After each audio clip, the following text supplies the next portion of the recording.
Tonight, on a very special Geekonomics podcast, the podcast players present Scrooge.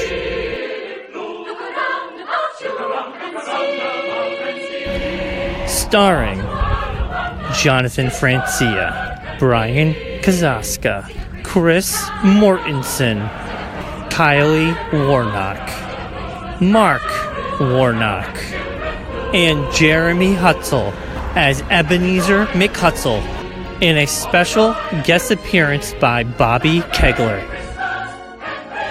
Audio provided by James Kloter.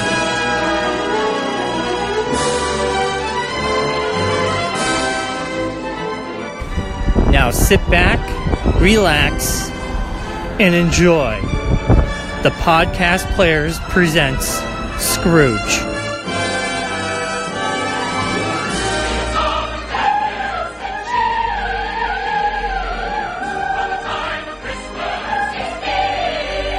All right.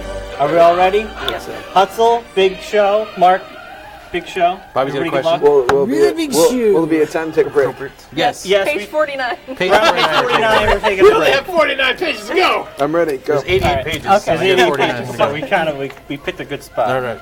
Oh my God! Shut up! Rolling start. Start. The Everyone rolling laughing. start. Yeah. All right. 3, 2.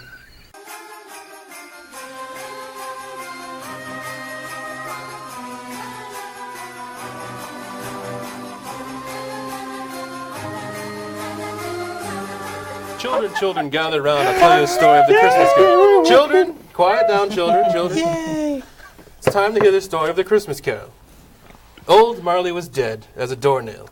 This must be distinctly understood, or nothing wonderful can come of the story I'm going to retell you. So remember, old Marley was dead as a doornail. The register of his burial was signed by Ebenezer McHutsell.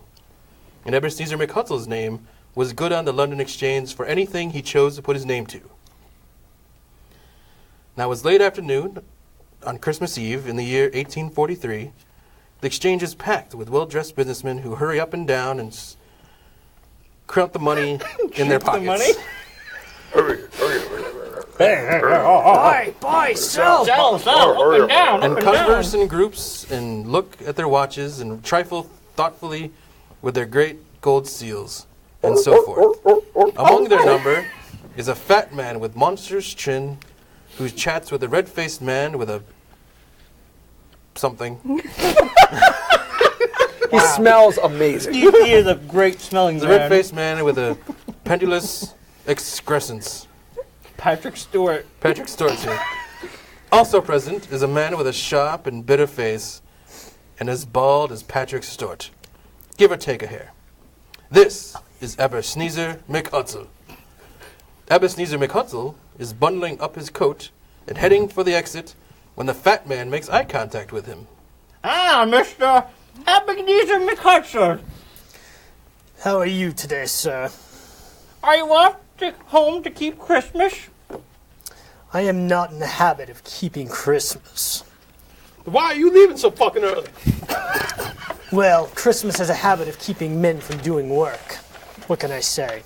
Come on, it's the nature of things. The ants toil and grasshoppers sing and play. Mr. Ebenezer McHutsell. It ain't is what it is, and a grasshopper is what it is, and Christmas is a humbug. Good day to you, sir. The two men laugh at Ebenezer McHutsell as he exits the exchange. Moments later, on a massive stone steps just outside the exchange, a shivering, poorly dressed man sees Ebenezer McHutsell walking toward him. Ebenezer McHutsell pays him no heed and walks past. The man follows behind him and clutches at Ebenezer McHutsell's sleeve. The two men descend the steps together. Mr. Ebenezer McHutsell, sir. Who are you? Sammy Wilson. Oh yes. You owe me a little matter of 20-odd pounds, I believe. Well, if you want to pay it, come to my place of business. I do not conduct my affairs in the streets. I can't pay you, sir. I'm not surprised. Not unless you give me more time. Did I ask you for more time to lend me money? Oh, sir.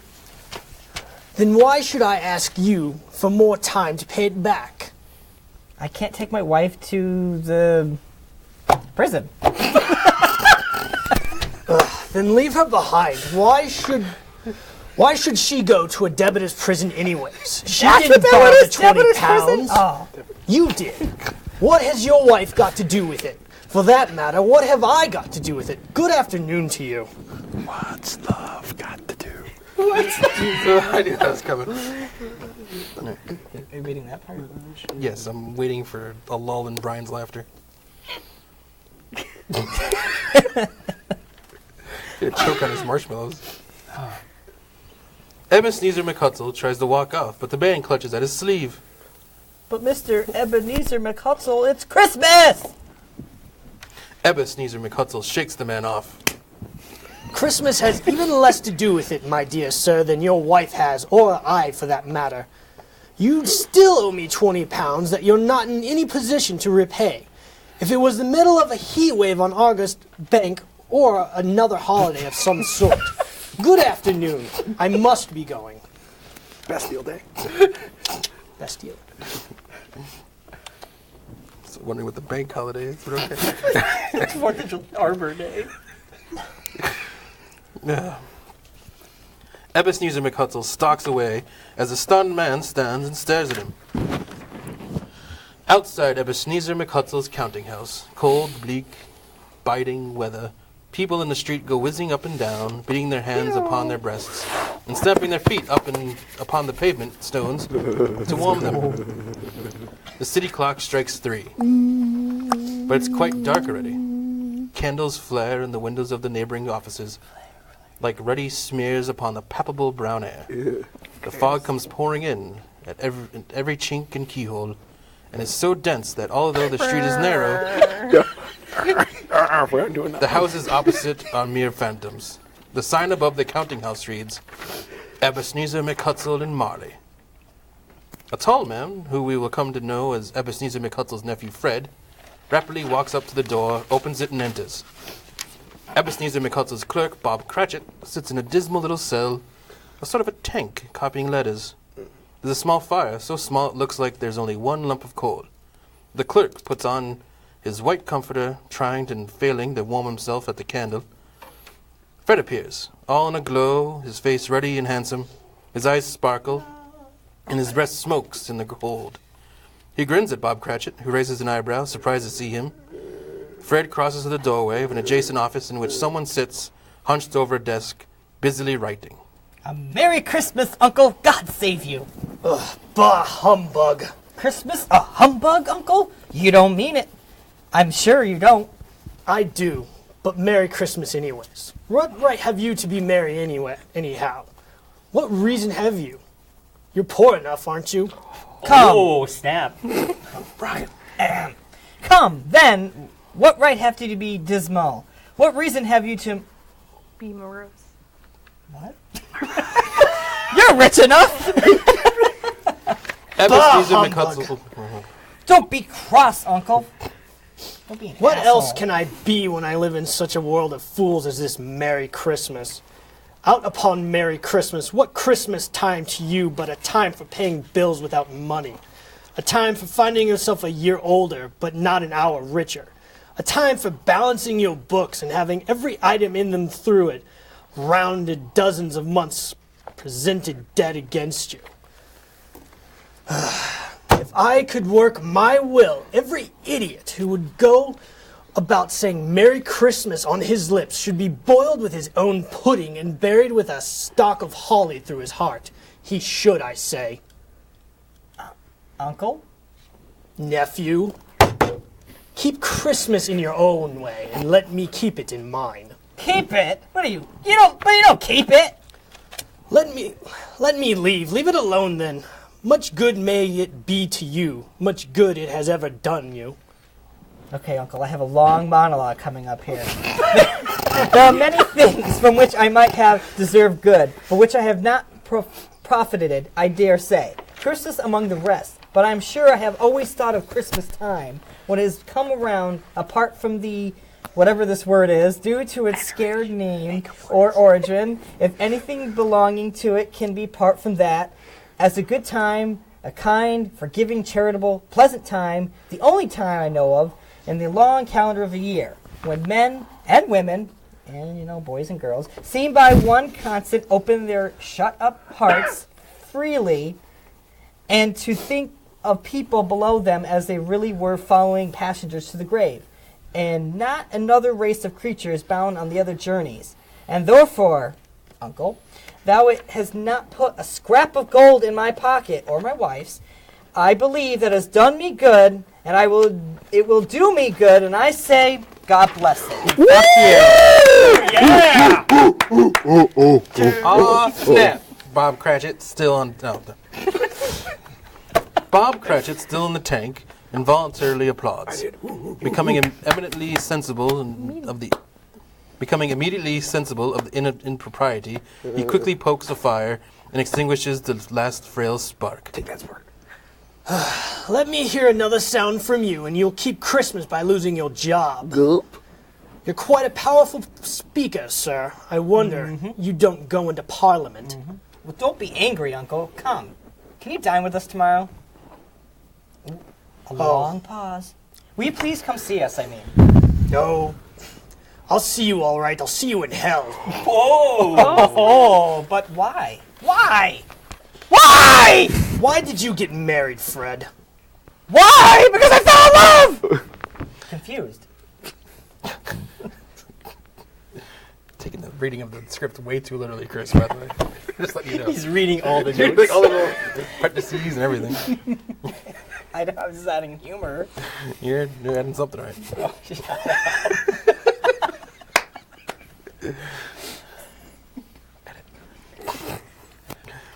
Ebenezer McHutsell looks at him as if falling in love was the only thing in the world. More ridiculous than a Merry Christmas. Because you fell in love. Oh, please. Good afternoon, Fred. Uncle, you never come to see me before that happened. Why give it the reason for not coming now? I said good afternoon. I'm leaving. I want nothing from you. I'm asking nothing from you. Why can't we be friends? I said goodbye. I'm sorry. With all my heart to find you so resolute, we have never had any quarrel to which we have been a party. But I have made the trial in homage to Christmas, and I'll keep my Christmas humor to the last. So Merry Christmas, Uncle. I love you. Good afternoon and Merry Christmas to you, Fred. And a Happy New Year! Goodbye. Fred leaves the room with a wiry grin, and on his way out the front door and buttoning his coat, he exchanges greetings with Bob Cratchit. How is Mrs. Cratchit and the small assorted Cratchits? The Cratchits? Very good, sir. Yeah. All champing at the bit, waiting for Christmas to begin, Champion, yep. Oh, yes, sir. All very eager. And the little lame boy. Your son? He's the lame boy, Tiny Tim? Don't make fun of my son. I busted. It's just right here. Oh, he's He not gonna has a help. name, and his name is Tim. The tiny one. The Tiny Tim, yes. That's right. He is. How is he? We're in high hopes he's getting better, sir. Good. A Merry Christmas to you and the little guy. Same to you, sir, I'm sure. No, thank you. Thank you. Thank you. Thank you. Thank you. Bob Cratchit watches Fred exit, then glances at Ebenezer McHutsell's office. Surprised to find Ebenezer McHutsell glaring at him. And you, 15 shillings a week and a wife and family, talking about a Merry Christmas. I'll retire to Bedlam. Bob Cratchit watches Ebenezer McHutsell shake his head and return to his desk.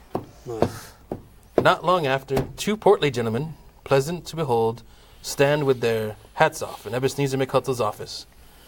They hold books and papers in their hands and bow to him. The first gentleman glances at a list. Ebenezer McHutsell and Marley's, I believe. Have I the pleasure of addressing Mr. Ebenezer McHutsell or Mr. Marley? Mr. Marley has been dead for 7 years now. 7 years ago this very night. The two gentlemen exchange glances, while Ebenezer McHutsell grins malevolently at them. The first gentleman hands his credentials to Ebenezer McHutsell. We have no doubt his liberality is well represented by his surviving partner. At the ominous word liberality, Ebenezer McHutsell frowns, shakes his head, and hands the credentials back. The second gentleman takes pen in hand. At this festival season of the year, Mr. Ebenezer McShull, whatever your name is more than unusual desirable that we should make some slight provisions for the poor and whatever that word is. That he suffers greatly at the present time. Many thousands are in want of common necessities. Hundreds of thousands are in want of common comforts and stuff. There are prisons, you know. The gentleman lays down his pen. Plenty of prisons. The treadmill and the poor law are in full vigor, then. What the deuce? You missed like They two are. lines. Still, I wish I could say they had my lines. Hopefully you jumped like 3 lines. And the union workers. You're supposed to be in the union workhouses. Yeah. Oh, well, okay. And the union workhouses, are they still in operation? They are. Still, I wish I could say they were not. The treadmill and the poor law are in full vigor, then, I see. Both busy, very busy, sir. Oh, I was afraid from what you said at first that something had occurred to stop them in their useful course. I'm very glad to hear it. Under the impression that they scarcely furnish Christian cheer of mind or body to the magnitude, a few of us are attempting to raise a fund to buy the poor some meat and drink and means of warmth. What shall I put you down for? Nothing. You wish to be anonymous? I wish to be left alone. Since you ask me what I wish, gentlemen, then it is my answer. I don't make merry myself at Christmas, and I can't afford to make idle people merry either. I help to support the establishments I have not mentioned. They cost enough, and those who are badly off must go there. Many can't go there, and many would rather jerk you off. If they would rather die, they'd better do it, and decrease the surplus population. Besides, excuse me, I don't know that. But you might know it now. It's not my business. It's enough for a man to understand his own business and not to interfere with others. Mine occupies me constantly. Now good afternoon and be off with you. Ebenezer McHutsell returns to his paperwork as the gentlemen exchange astonished looks. I still can't find Bryon. I mess up my lines. The fog and darkness have thickened. People run about with their flaring torches, proffering their services to go before horses and carriages and conduct them on their way. At the corner, some laborers repair gas pipes and have lightened a great fire in an iron basket, round which a party of ragged men and boys gather, warming their hands and wringing their eyes before the blaze is in rapture. The water plug being left in solitude, its overflowings have sun congealed and turned into misanthropic ice. The brightness of the shops, where holly sprigs and berries crackle in the lamp heat of the windows, make pale faces ruddy as they pass. A lean woman emerges from the butcher's with a package of meat. A small boy nervously approaches Ebenezer McHutsell's window to regale him with a Christmas carol. But as the first sound of God bless you, merry gentlemen, may nothing you dismay, Ebenezer McHutsell seizes a ruler with such energy of action that the singer flees in terror. The moment the boy has fled, Ebenezer McHutsell's threatening countenance relaxes and he grins, rather pleased with himself. Ebenezer McHutsell glances at the church tower, nearly invisible in the fog. As it strikes the tower, the tremulous vibrations afterwards, as if its teeth were chattering in its frozen head. Time to shut up the counting house.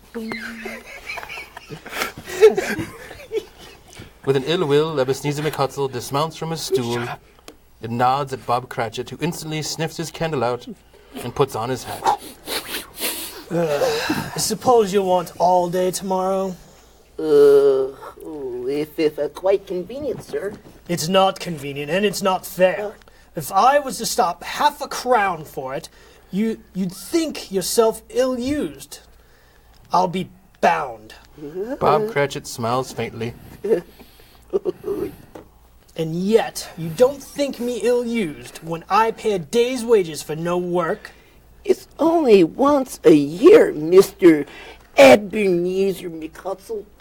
A poor excuse for picking a man's pocket every 25th of December. Ebenezer McHutsell buttons his great coat to the chin. But I suppose you must have the whole day. Be here all the earlier the next. Oh, I will. I promise. Ebenezer McHutsell walks out into the street with a growl. Bob Cratchit closes the office in a twinkling. A coatless, shivering Bob Cratchit locks the front door and rushes off with the long ends of his white comforter dangling below his waist. Ebenezer McHutsell eats a melancholy dinner at a melancholy tavern. The newspapers he has just read lie in a stack on his table. He studies his banker's book. A dark and threatening building. Nobody lives in it but Ebenezer McHutsell. The other rooms are all let out as offices. The yard is so dark that Ebenezer McHutsell gropes with his hands through the fog and frost to the black old doorway of the house, on which is a fairly large knocker. That's one big knocker. It's one big knocker. Just one. Yeah. Bigger than a pant load. Ebenezer McHutsell puts his key in the lock of the door and glances at the knocker. Without it undergoing any intermittent process of change, the knocker is no longer a knocker, but Marley's face. Ebenezer McHutsell grasps. Marley, is that you? It's his knocker. Marley's face, not in impenetrable shadow as the other objects in the yard are, but with a dismal light about it, like a bad lobster in a dark cellar. What? Not angry or ferocious, the face looks at Ebenezer McHutsell as Marley used to look, with ghostly spectacles turned up upon its ghostly forehead, the hair curiously stirred as if the breath of hot air, eyes wide open but perfectly motionless. That and its livid color make it horrible, but its horror seems to be in spirit of the face and beyond its control, rather than a part of its own expression. As Ebenezer McHutsell lets go of the key and stares fixedly at the phenomenon, it becomes a knocker again. Started, Ebenezer McHutsell puts his hand upon the key, turns it sturdily, walks in, and lights his candle. As he enters the hall, Ebenezer McHutsell pauses to look cautiously behind the door, as if he half expects to see Marley's pigtail sticking out into the hall. But there's nothing on the block of the door, except the screws and nuts that hold the knocker on. Ebenezer McHutsell closes the door with a bang. The sound echoes through the house like the thunder. He fastens the door, walks across the hall and up the stairs, slowly trimming his candle as he goes. Up a grand flight of stairs, very wide, very dark, Ebenezer McHutsell peers up into the darkness, and for a moment he thinks he sees something that looks like a hearse going on before him in the gloom. He passes, blinks, shakes his head, and continues, muttering to himself. In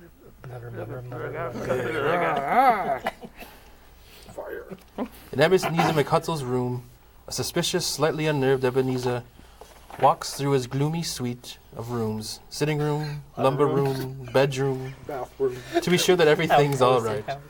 In his sitting room, he finds nobody under the table, nobody under the sofa, a small fire in the grate, spoon and basin ready, and a little saucepan of gruel. Ebenezer McHutsell has a cold in his head. Upon a hob, lumber room as usual. That made no sense. Old fire guard, old shoes, 2 fish baskets, washing stand on 3 legs, and a poker. Damn near killed her. Jack's wild. Aces are wild. In the bedroom is as usual. Nobody under the bed, nobody in the closet. Suddenly he sees a ghostly white shape in the darkness on the opposite side of the room. Ebenezer McHutsell tenses up for a moment until he realizes it's only his dressing gown, hung up in a suspicious attitude against the wall. Suspicious again. Quite satisfied, he closes his door and locks himself in. In fact, he double locks himself in. Not his custom.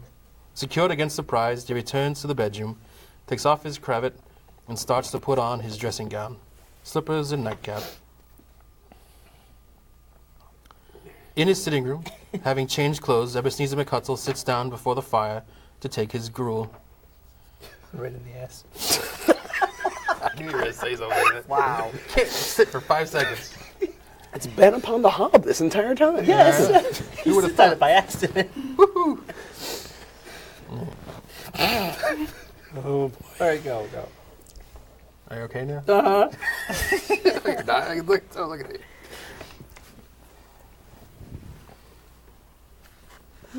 I'm waiting for him to pop again. I know he's going to start laughing again. Just go. It's a very low fire, and Ebenezer McHutsell sits close to it. The fireplace is an old one, but some Dutch merchant long ago, and paved all around with quaint Dutch tiles designed to illustrate the scriptures, Cains and Abels, Pharaoh's daughters, queens of Sheba, angelic messengers descending upon the air are clouds like featherbeds. Abraham's, Balthazar's, apostles putting off to sea in butter boats, hundreds of figures. Ebenezer McHutsell takes a mouthful of gruel and glances at the fireplace. Every tile adorned with Marley's face as it was on the floor, as it was in the door knocker. Ebenezer McHutsell blinks and sees that the tiles have returned to normal. Ebenezer McHutsell rises and paces the room, feeling unsettled. After several turns and more than a few nervous glances at the fireplace, he sits down again. As he throws his head back in the chair, his glance happens to rest upon a bell. A disused bell that hangs in the room. As he looks, the bell begins to swing. It swings so softly at the onset that it scarcely makes a sound. But soon it rings out loudly. And for the next 20 seconds, it does every bell in the house. Drawing an uneasy look slowly crosses Ebenezer McHutsell's face. All at once, the bells cease. Ebenezer McHutsell relaxes, but only for a moment. A clanking noise comes from deep down below, as if some person was dragging a heavy chain over the casks in the wine merchant's cellar. The sound of a downstairs door flying open with a booming sound, and the clanking noise much louder on the floors below. Then coming up the stairs and coming straight towards his door, Ebenezer McHutsell starts talking to himself. It's still a humbug. I won't believe it. The cutter leaves Ebenezer McHutsell's face, though, when without a pause the source of the noise comes on through the heavy door and passes into the room before Ebenezer McHutsell's very eyes. Upon its coming in, the dying flame leaps up in the fireplace and falls again. The same face, the very same. Jacob Marley's ghost in his pigtail, usual waistcoat, tights, and boots, the tassels on the latter bristling like his pigtail, and his coat skirts, and the hair upon his head. A wrapper, a folded kerchief, is bound around Marley's head and chin. A long chain is clasped about his middle, wound about him like a tail, and made of cash boxes, keys, padlocks, ledgers, deeds, and heavy purses, wrought in steel. Marley's body is transparent, so that Ebenezer McHutsell, observing him closely, can look through his waistcoat and see the 2 buttons on his coat behind. Ebenezer McHutsell feels the need to crack a joke to keep down his terror. I often heard it said you had no heart, Marley, but I never believed it, at least until now. Ebenezer McHutsell stares into the ghost's death-cold eyes and reverts to his cold and caustic self. What is it you want with me? Much. Who are you? Ask me who I was. Who were you then? Oh, much better. In life, I was your partner, Jacob Marley. Can you sit down? I can. Then please do. Marley sits down on the opposite side of the fireplace, as if he were quite used to it. Ebenezer McHutsell stares at the ghost's fixed glazed eyes as it sits perfectly motionless through its hair and skirts and tassels, still quiver as if by the hot vapor from an oven. You don't believe in me. No, I don't. What evidence would you have of my reality beyond that of your senses? I don't know. Why do you doubt your senses? Because a little thing affects them. A slight disorder of the stomach makes them cheat. You may be in a bit of undigested beef, a blot of mustard, a crumb of old cheese, a fragment of an undone potato. More gravy than of grave about you, I think. Whatever you are, you see this toothpick? Ebenezer McHutsell holds up a toothpick. The ghost's eyes do not move. I do, You are not looking at it. but I see it notwithstanding. Well, I have but to swallow this, and be for the rest of my days persecuted by a legion of goblins, all of my own creation. Humbug, I tell you, humbug! At this, the spirit rises, a frightful cry, and shakes its chains with such a dismal and appalling noise that Ebenezer McHutsell holds on tight to his chair to save himself from falling in a swoon. Marley starts taking off the bandage around his head as if it were too warm to wear indoors. When Marley's lower jaw drops down to his breast, Ebenezer McHutsell falls to his knees and claps his hands before his face. Mercy, dreadful aberration, what do you want with me? Man of worldly mind, do you believe in me or not? I do. I must, but why do spirits talk with earth and with me? What do they come for? I walk in the earth, not talk with it. It is required of every man that the spirit within him shall walk among those his fellow men and travel far and wide. And if that spirit goes not forth in life, it is condemned to do so after death. It is doomed to wander this world. Oh, woe is me! And witness what it cannot share, but might have shared on earth and turned to happiness. Again, Marley raises a cry and shakes his chains and wrings his shadowy hands. You're angry. Tell me why. I wear the chain I forged in life. I made it link by link, yard by yard. I girded it on my own free will, and my own free will I wore it. Is it a pattern strange to you? Ebenezer McHutsell trembles more and more. Or would you know the weight and length of the strong coil you bear yourself? It was full as heavy and as long as 7 Christmases ago. You've labored on it since. It is a ponderous chain. Ebenezer McHutsell glances around him on the floor in expectation of finding himself surrounded by some 50 or 60 fathoms of iron cable, but he sees nothing. Jacob, old Jacob Marley, tell me more. Please, speak comfort to me. I have none to give. It comes from other regions, Ebenezer McHutsell, and it is convened by other ministers to other kinds of men. Nor can I tell you what I would. A very little more is all permitted to me. I cannot rest, I cannot stay, I cannot linger anywhere.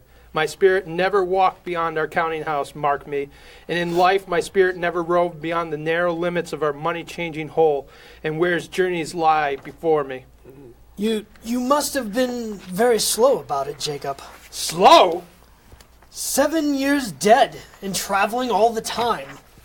The whole time, no rest, no peace, incessant torture of remorse. You travel fast? On the wings of wind. On the You- wings of love. You might have gotten over a great quantity of ground in 7 years. Marley screams another cry and cranks his chains hideously. O captive bound and double ironed, not to know that ages of incessant labor by immortal creatures, for this earth must pass into eternity before the good of which is susceptible is all developed. Not to know that any Christian spirit, working kindly in its little sphere, whatever it may be, will find its mortal life too short for its vast means of usefulness. Not to know that no space of regret can make amends for one's life's opportunities misused. Yet such was I. Oh, such was I. But you were always a good man of business, Jacob. Business? Mankind was my business. The common welfare was my business. Charity, mercy, forbearance, and benevolence were all my business. The dealings of my trade were but a drop of water in the comprehensive ocean of my business. Marley holds up his chain at arm's length, as if that were the cause of all his unavailing grief, and flings it heavily on the floor again. Blank. At this time of year I suffer most. Why did I walk through crowds of fellow beings with my eyes turned down, and never raise them to that blessed star which led the wise men to a poor abode?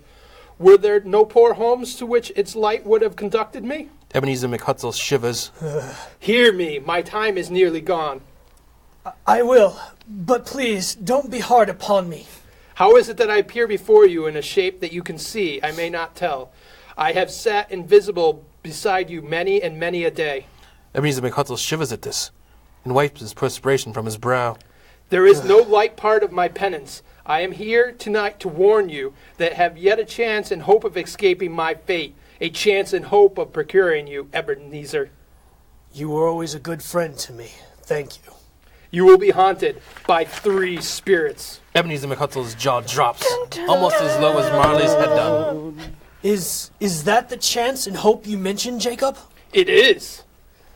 I think I'd rather not, though. Well, without their visits, you cannot hope to shun the path I tread. Expect the first tomorrow, when the bell tolls 1. Couldn't I take them all at once and have it be over and done? Whoa! We're not in the business of threesomes, or foursomes, or orgies. Expect a second on the next night, at the same hour. The third upon the next night, when the last stroke of 12 has ceased to vibrate in your pants. Look to see no more, and look that, for your own sake, you remember what has passed between us. Oh, man. Money hole. Ebenezer McHutchell fences to raise his eyes again and finds his supernatural visitor confronting him in an erect attitude, and with its chain wound over and about its arm. Marley takes his wrapper and wraps it around his head. As before, Ebenezer McHutchell winces at the clinking sound Marley's teeth make. When his jaws are brought together by the bandage, Marley walks backward from him, and with every step, the nearby window raises itself a little, so that when the ghost reaches it, it's wide opened. He beckons Ebenezer to approach, which he does. When they get within 2 paces of each other, Marley holds up his hand, warning him to come no nearer. Ebenezer McHutchell stops, not so much in obedience, as in surprise and fear, for on the raising of his hand he becomes sensible of confused noises in the air, incoherent sounds of lamentation and regret. Wailings inexpressibly sorrowful and self-accusatory. Marley, after listening for a moment, joins in the mournful dirge and floats out the window into the bleak, dark night. Ebenezer McHutchell follows to the window. Desperate in his curiosity, he looks out. Outside his building, in the foggy air, is filled with phantoms, wandering hither and thither in the restless haste, and moaning as they go. Every one of them wears chains like Marley's. Some few, who might be guilty governments, are linked together. None are free. Many had been personally known to Ebenezer McHutchell in their lives.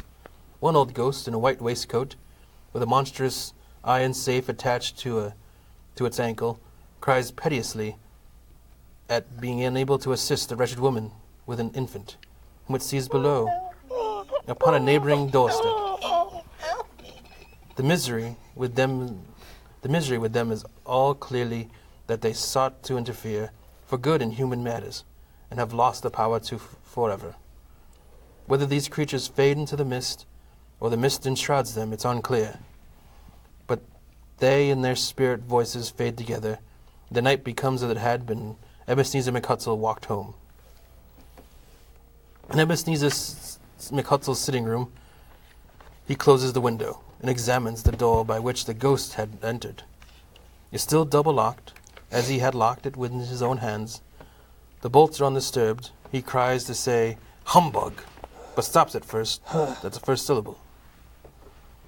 Back in Ebenezer McHutchell's bedroom, he closes his bedroom door and crosses to his bed. Without undressing, he gets in and falls asleep instantly. The light from the fire in the sitting room is visible under the closed bedroom door. A lot of sleeping happening in Ebenezer's house. Ebenezer McHutchell wakes in darkness. Some time later, the fire has gone out in the sitting room as the chimes of a neighboring church strike 12. Ebenezer McHutchell counts on it with his fingers. 12. It was past 2 when I went to bed, though. Ebenezer McHutchell scrambles out of bed and gropes his way to the window.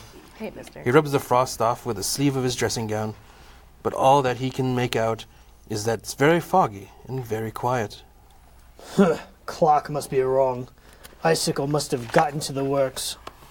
Ebenezer McHutchell lights a candle and sits on the edge of his bed, looking at his bedside alarm clock. It reads 12. 12? That's impossible. I can't have slept through a whole day, far into the night. He picks up the clock and checks it, then seems to remember something. Now, of course, the ghost had warned Mr. Ebenezer McHutchell that his spirit would visit him when the bell tolled 1. Ebenezer McHutsell appears to make a decision of some kind and begins to fiddle with his clock. So he resolved to lie awake until the hour was past, and considering that he could no more go to sleep than go to heaven, this was perhaps the wisest decision he could make. Naturally, he didn't want to be caught dozing off, so he made sure to set the alarm on his clock to go off precisely at 1. Ebenezer sets the alarm and throws open all the bed curtains, as he may keep a sharp lookout on the room, and sits up in bed, waiting for his visitor. About an hour later, Ebenezer McHutsell, warily sitting in a bed, watches the clock tick to 1. The tiny alarm bell goes off. Ebenezer McHutsell looks around the room. Nothing. Bah! He sighs, whether in relief or disappointment or embarrassment. It's hard to tell. Blows out the candle, glances at the door. The fire having gone out, no light shines through the crack in the bottom of the door to the sitting room. Ebenezer McHutsell draws all the bed curtains shut, curls up under the covers, and with a peaceful, satisfied look in his face, he shuts his eyes. The church bell sounds with a deep, dull hollow, melancholy 1. Ebenezer McHutsell's eyes pop open, and a wave of dread passes over his face. A wickedly bright light flashes up in the room, and the curtains of Ebenezer McHutsell's bed are instantly drawn aside. Ebenezer McHutsell, starting up into a half-recumbent attitude, finds himself face to face with an unlikely visitor who drew him. It's a weird, impressive figure, like a child, not yet like a child, as like an old man, viewed through some supernatural medium, which gives him the appearance of having receded from the view and being diminished to a child's proportions. Its hair, which hangs about its neck and down its back, is white, as if with age, and yet the face was not a wrinkle on it, and the tenderest bloom is on its skin. The arms very long and muscular, the hands the same, as if its hold were of uncommon strength. Its legs and feet, most delicately formed, are like those upper members bear. It wears a tunic of the purest white. Round its waist is bound a lustrous belt with a beautiful sheen. It holds a branch of fresh green holly in its hand, and in singular contradiction of that wintry emblem, has its dress trimmed with summer flowers. From the crown of its head there springs a bright, clear jet of light, by which all this is visible, and which is doubtless why it uses, in its duller moments, a great extinguisher for a cap, which it now holds under its arm. Its belt sparkles and glitters now in one part and now in another. It is continuously morphing. What is light one instant, at another time is dark, so the figure itself fluctuates in its distinctness, being now a thing with one arm, now with one leg, now with 20 legs, now a pair of legs without a head, now a head without a body, of which dissolving parts no outline is visible, in the dense gloom wherein they melt away and then reform, distinct and clear as ever. Are you the spirit, sir, whose coming was foretold to me? Can you just hear the narrator? Yes, I am. The voice is soft and gentle, singularly low, as if instead of being so close beside Ebenezer McHutsell, it's at a distance. Who are you? What are you? I am the ghost of Christmas past. Long past? No, your past. Ebenezer McHutsell winces and blinks at the light coming from the ghost's crown. I wonder if you might, put on a hat, please. What? What would you soon put up? With whirly hands, the lights I give, it's not enough that you are one of those who passions made this cap and forced me through whose trance of years to wear it low upon my brow. I didn't mean to offend. What business brings you here? Your welfare. Well, I'm much obliged, but I wonder if a good night's sleep wouldn't be more conducive to that end. Your Reclamation. take heed.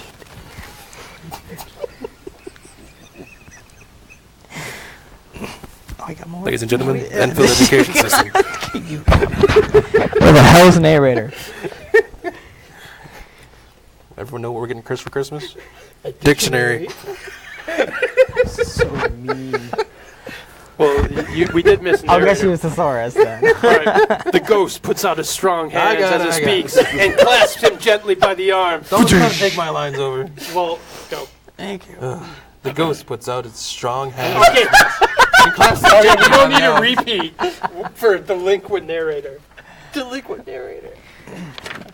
Rise and walk with me. Ebenezer McCutcheon rises, but finding that the ghost leads him toward the window, clasps his robe in supplication. It's the middle of the night. It's below freezing. I'm wearing my slippers, a dressing gown, and a nightcap. Onesie. I'm mortal. I'm liable to fall. Bear, put a touch of my hand there. The ghost points to its heart. And you should be bold in more than this. Ebenezer McCutcheon touches the ghost's heart, and they pass through the wall. On a country road in the middle of the day, Ebenezer McCutcheon and the ghost stand out on an open, sunlit country road, which lifts on either hand. It's a clear, cold winter day, with snow upon the ground. Ebenezer McCutcheon looks out about and clasps his hands together. Good heavens, this is the home, the place I was born as a boy. The ghost gazes upon him mildly. Your lip is trembling. And what is that upon your cheek? It's a pimple. I beg you, Spirit, lead me where you would. You recollect the way. I remember it. I could walk it blindfold. Strange to have forgotten it for so many years. Let us go on. They walk along the road. Ebenezer McCutcheon points out every gate and post and tree. A little market town appears in the distance, with a bridge, a church, and a winding river. Some shaggy ponies and boys upon their backs trot down the roads towards Ebenezer McCutcheon and the ghost. The boys call to other boys in country gigs and carts driven by farmers, all in great spirits, and shout to each other. The sperm off your face. Sports. These are but the shadows of things that have been. They have no conscience of us. Well, Mark can't get it. Yeah, you got it. That word. The jocund travelers approach, and as they pass by, Ebenezer McCutcheon's cold eye glistens. He hears them wish each other Merry Christmas as they part the crossroads and byways for their several homes. The school is now quite deserted. A solitary child, and neglected by his friends, is left there still. I know it. In the schoolhouse, Ebenezer McCutcheon and the ghost leave the high road and approach a mansion of dull red brick. With a little weathercock summer cupola. Surmounted cupola. I was trying to get the weathercock, all right? You can't get past the cock. That's Borrow right. my dictionary. Yeah, thanks. On the roof, and a bell hanging in it. It's a large house, but one of broken fortunes. For the spacious offices are little used, their walls are damp and mossy, their windows broken and their gates decayed. Fowls cluck and strut in the stables, and the coach houses and sheds are overrun with grass. The ghost and Ebenezer McCutcheon cross to a door at the back of the house. It opens before them and discloses. In the schoolhouse, a long, bare, melancholy room, made bare still by lines of plain deal forms and desks. At one of these, a lonely boy reads near a feeble fire. Ebenezer McCutcheon sits down upon a form and weeps to see his poor, forgotten self as he used to be. The ghost joins him. Poor boy. Ebenezer McCutcheon dries his eyes with his cuff, then mutters to his puts his hand in his pocket and looks about him. I wish it's too late now. What is the matter? Nothing at all. There was a boy singing a Christmas carol at my window last night. I should like to have given him something. That's all. The ghost smiles thoughtfully and waves his hand. Let us see another Christmas. Ebenezer McCutcheon's younger self suddenly morphs into an older boy, and the room becomes a little darker and more dirty. The panels shrink, the windows crack, fragments of plaster fall out of the ceiling, but his former self is still alone. All the other boys have gone home again for the holidays. Young Ebenezer McCutcheon is not reading now. but walking up and down despairingly. Ebenezer McHutsell looks at the ghost, with a mournful shaking of his head, glances anxiously towards the door. It opens, and a little girl, much younger than the boy, stands at the threshold looking in. It's Ebenezer McHutsell's sister Fan. The elder Ebenezer McHutsell is amazed to see her. Fan, is that you? Ebenezer! Fan steps towards him, arms outstretched as if to give him a hug, and he responds. But as she darts forward, her body passes through his, for she is but a shadow, and puts her arms about the neck of a younger Ebenezer McHutsell and kisses him. Though disappointed, the elder Ebenezer McHutsell turns to watch the youngsters embrace. Dear, dear brother, I have come to bring you home, dear brother. She claps her tiny hands and bends down to laugh. To bring you home, home, home. Home? Yes, home, for good and all. Home forever and ever and ever and ever and ever and ever. Father's so much kinder than he used to be. That's home like heaven. For you, perhaps, but not for me. He doesn't know me or even what I look like. Same as I hardly know you, now that you're all grown up. He spoke so gently to me one night when I was going to bed that I was not afraid to ask him once more if you might come home. And he said yes, you should, and sent me in a coach to bring you. And you're to be a man, and are never to come back here. But first, we're to be together all the Christmas long, and have the merriest time in the world. You've grown up quite a bit.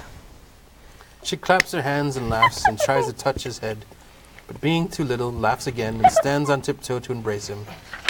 Then she begins to drag him, in her childish eagerness, towards the door, and he, nothing loath to go, accompanies her. Outside the schoolhouse, young Ebenezer McHutsell's trunk is tied on the top of a coach. Not long after, young Ebenezer McHutsell and Fan bid an old schoolmaster goodbye, get in and drive gaily down the country road. The quick wheels dash the whole frost and snow from off the dark leaves of the evergreens like spray. On the country road, the elder Ebenezer McHutsell and the ghost stand in the roadside and watch the coach go by, its two passengers laughing and talking. Always a delicate creature, whom a breeze might have withered, but she had a large heart. That she did. She died a woman, and had, as I think, a child. One child. True, your nephew. Ebenezer McHutsell seems uneasy in his mind. Yes.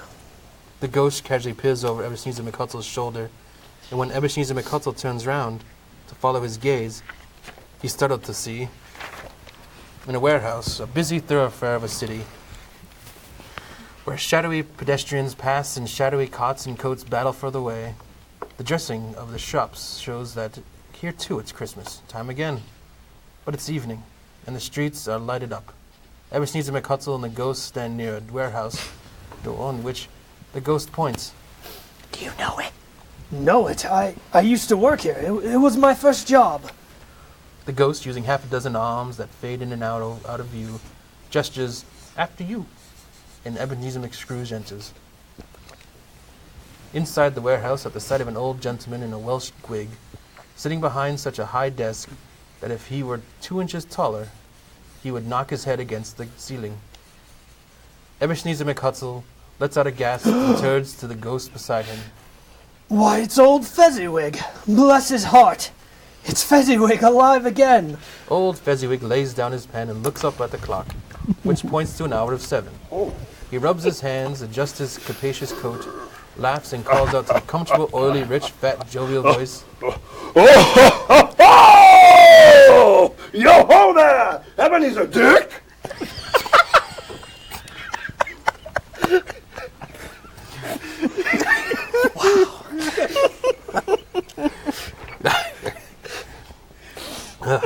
Immediately, Ebenezer looks at his younger self, now a grown man, comes briskly and accompanied by a fellow apprentice, Dick. Dick Wilkins, to be for sure. Bless me, yes, there he is. He was very much attached to me, a good friend. Oh, poor Dick. Yo, my boys! No more work tonight! Christmas Eve, Dick! Christmas! Ebenezer! Let's have the shutters up before a man can say, Jackie McJacka Robinson. Dick and Ebenezer charge into the street with the shutters. 1, 2, 3, have them up in their places. 4, 5, 6, bear 'em and pin 'em. 6, 7, 8, 9, Hurry up. and come back before count to 12. Panting like racehorses, Fezziwig skips down from the high desk with wonderful agility. Ooh, agility. Hi-ho, clear the way, my lads, and let's have lots of rooms up here. Hit-ho, Dick. Cheer up. Yeah, Ebenezer.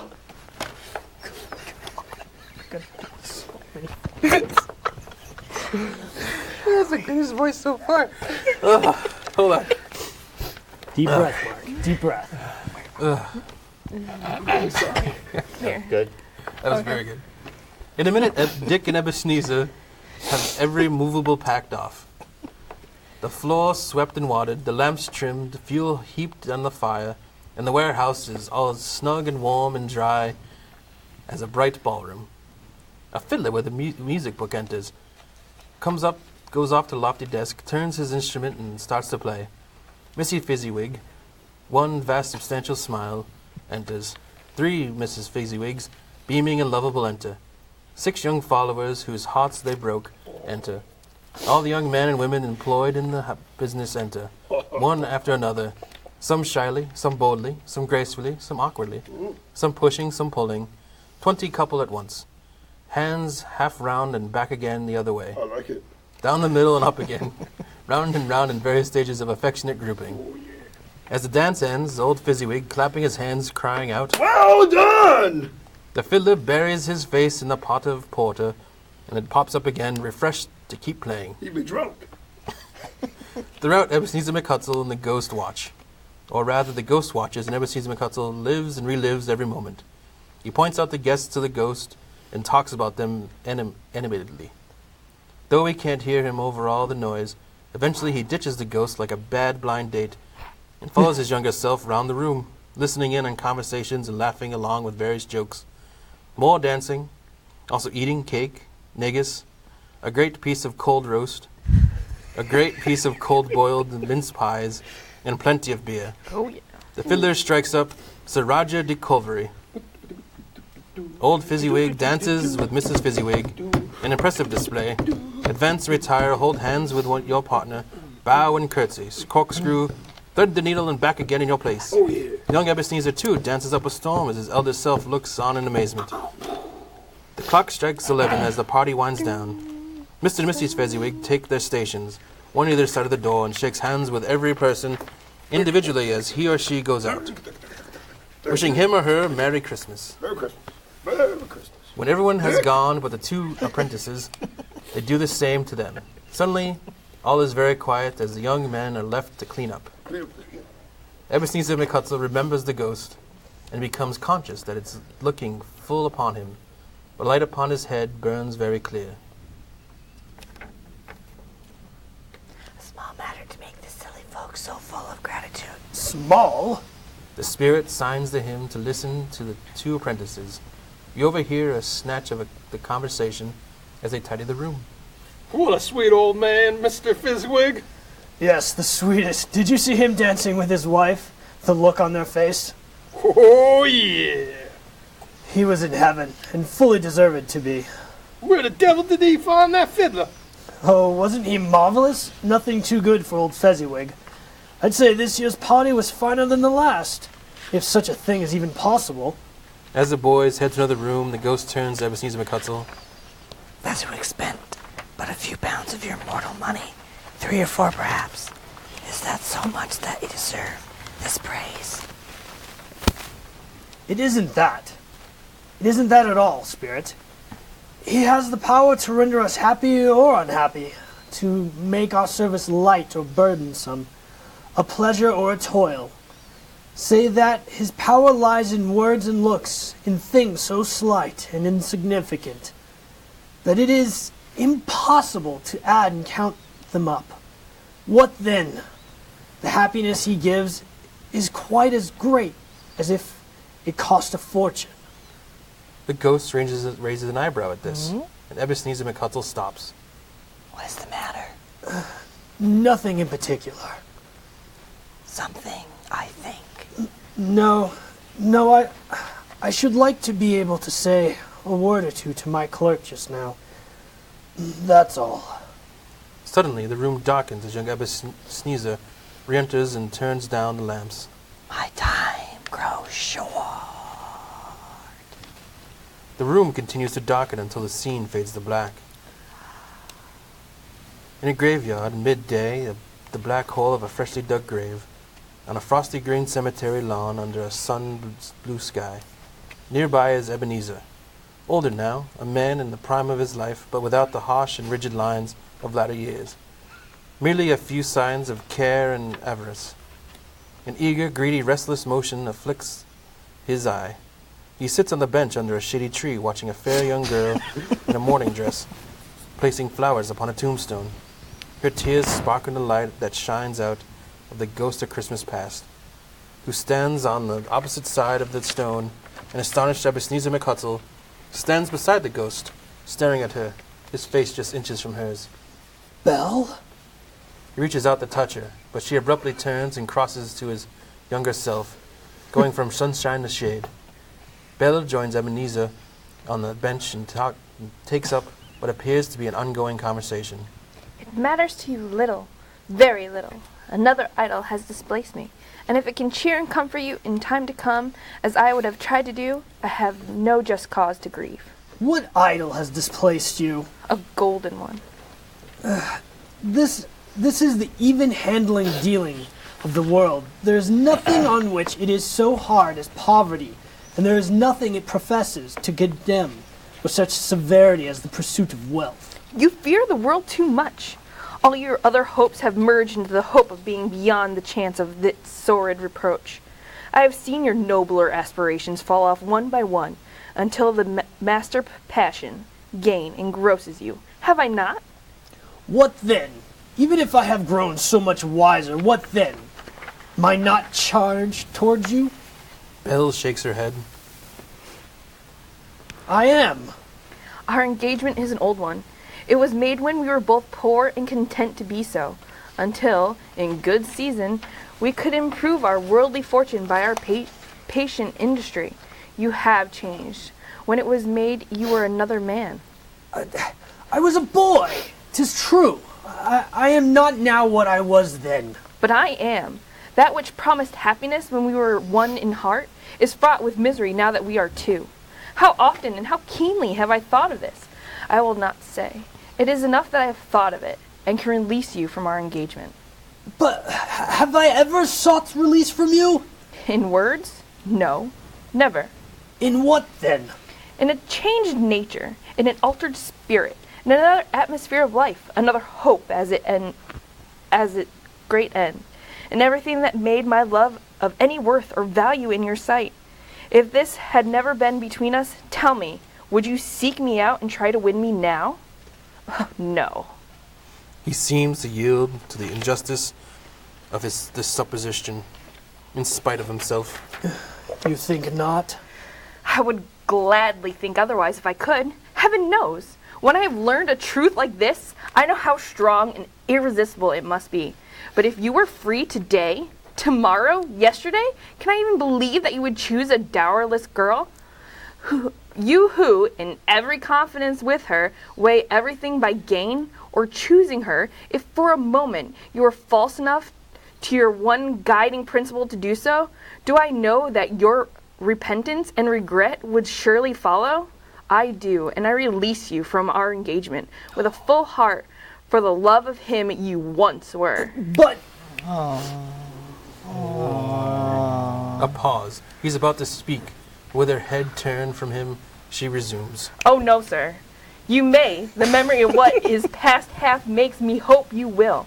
Have pain in this, a very brief time, and you will dismiss the recollection of it gladly as an unprofitable dream from which it happened well when you awoke.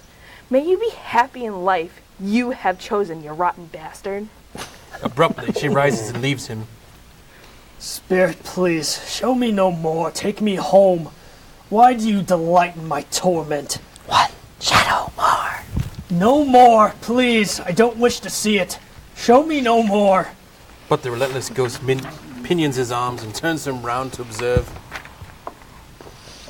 Outside Belle's sitting room, late at night, a room, not very large or handsome, but full of comfort and Christmas decorations. All is quiet. Falling snow is visible out the windows. Near the fireplace sits a beautiful young girl, nearly identical to Belle. Belle herself, now a comely matron, is also by the fire, sitting opposite her daughter. Ebenezer McHutsell gazes upon them in awe, particularly the daughter. I suspect it must have staggered Mr. Ebenezer McHutsell to see these women, especially the younger one, because he had played his cards differently. Women such as she might well have called him father, and been like a springtime for him in the haggard winter of his life. Of course, he might well have had more than one child. Nearly a dozen children explode into the room, make a tumultuous noise, and no one seems to care. On the contrary, the mother and daughter laugh heartily and enjoy it very much. The latter mingles with them and gets clobbered ruthlessly. They stream around the startled Ebenezer McHutsell, running, jumping, and playing the animus energy. Oh, what would have not have given to be one of those children, though I never could have been so rude. No, no. I wouldn't for the wealth of all the world have behaved so wildly. God bless my soul. Upon a knocking at the door, the children stampede immediately. In the center of a flushed and boisterous group, just in time to greet their father, who comes home laden with Christmas toys and presents. Shouting and struggling, the kids swarm their father, scaling him with chairs for ladders, to dive into his pockets to spoil him of brown paper parcels, hold on tight to his cravat, hug him around the neck, pummel his back, and kick his legs in irrepressible affection. They shout with wonder and delight at each package they receive.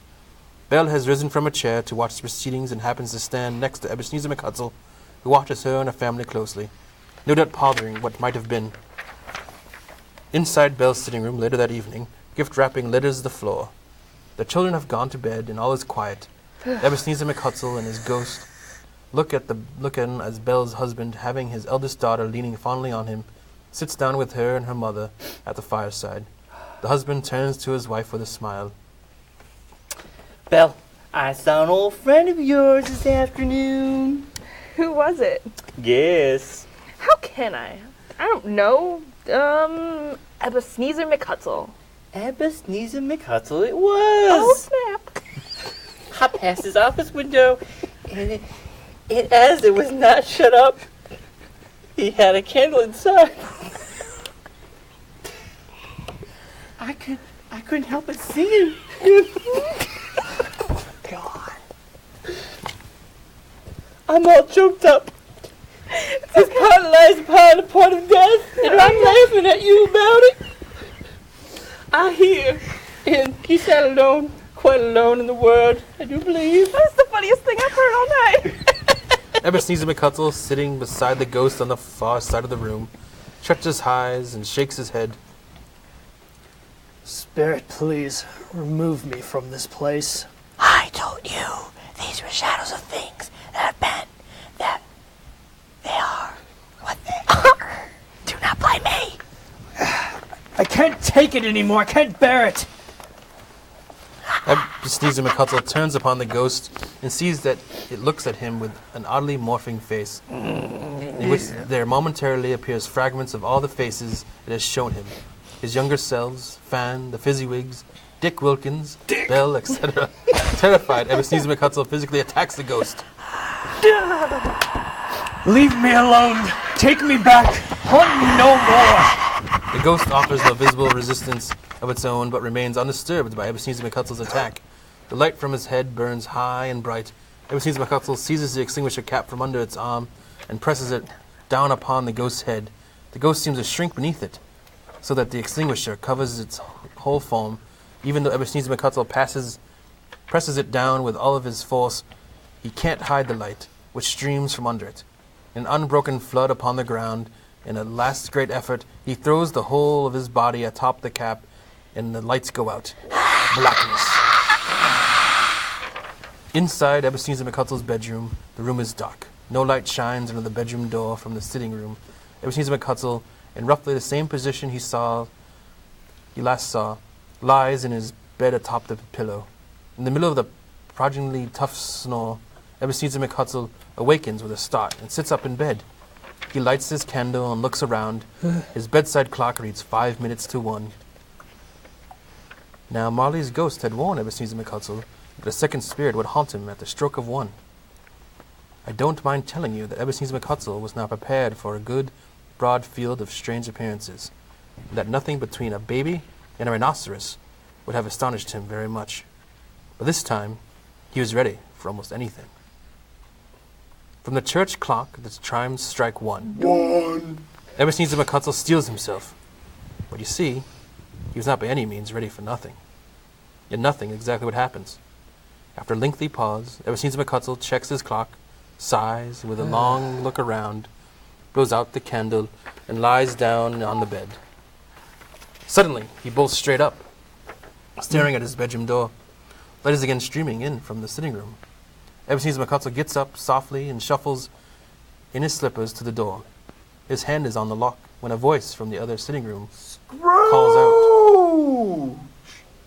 Come in, Ebenezer McHutsell. Here we go again. Come on in. Trembling, Ebenezer McHutsell opens the door and enters.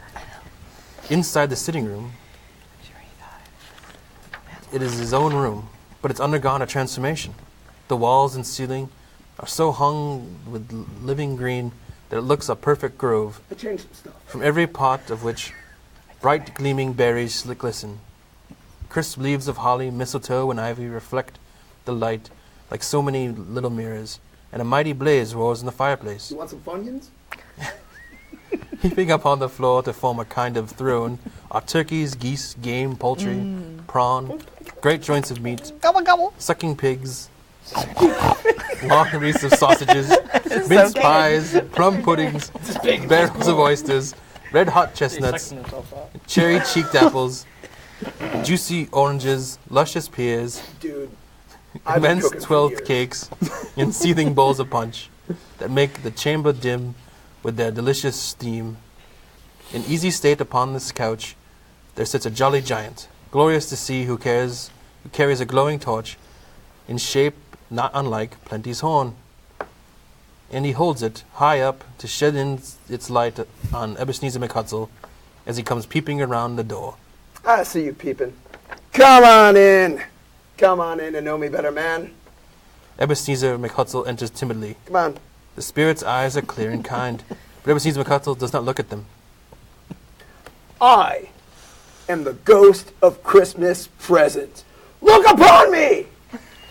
Ebenezer McHutsell does so. The ghost wears a simple green robe, ornamental, bordered with white fur, hanging so loosely on the figure that its capacious breast is bare, Oh, yeah. as if disdaining to be warded or concealed by any artifice. Its feet, observable beneath the ample folds of the garment, are also bare, I did some wrestling. and on its head it wears no other covering than a holly wreath, set here and there with shining icicles. Its ice-brown curls are long and free as its genial face, Yes, its sparkling eye, its open hand, its cheery voice, its unconstrained demeanor, and its joyful air. Girdled round in its middle is an antique scabbard, but with no sword in it, and the ancient sheath is eaten up with rust. I see you staring at my sheath there. I lost my sword. We'll get to that later. But the thing is here, have you ever seen something like me before, dude? Never. You never will. Have you never walked forth with my elder brothers, born in these later years? No, I don't think I have. I'm afraid I have not. Have you many brothers, Spirit? Let me get my book here. Hold on. Approximately 1842.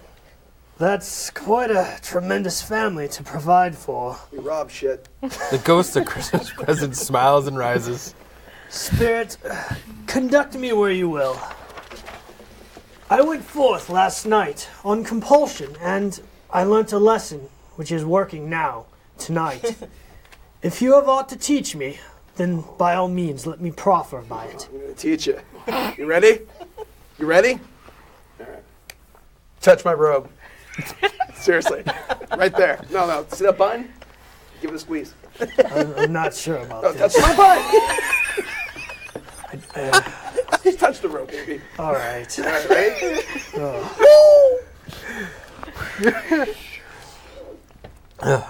Ebenezer McHutsell does as he's told and holds it fast. Oh boy. I saw that one coming. The fan fiction Yeah, territory. it's a 50 Shades of Grey, the Christmas Carol or something. 50 Shades of the Christmas Carol. Holly, mistletoe, red berries, ivy, turkeys, geese, game, poultry, prawn, meats, pigs, sausages, oysters, pies, puddings, fruit, and punch all vanish instantly. So does the room, the fire, the ruddy glow, an hour of night. It's midday in the street. Ebenezer McHutsell and the spirit wander the city streets on Christmas morning, where the severe weather causes the people to make a rough but brisk and not so unpleasant kind of music. And scraping the snow from the pavement in front of their dwellings and from the tops of their houses, Ebenezer McHutsell and the spirit see that the corner poulterer's shop is still open, and in its window hung 2 prize turkeys. One is the size of a boy, the other a little bit smaller. Happy crowds pour forth into the streets on their way to church, dressed in their Sunday best. Look at that bird. Ebenezer McHutsell and the spirit press on into Camden Town. We're in Boston. Whoa. Yes. Outside Bob Cratchit's house, on the threshold of the door, Ebenezer McHutsell watches as the spirit smiles and stops to bless Bob Cratchit's 4-roomed house with an unspoken prayer.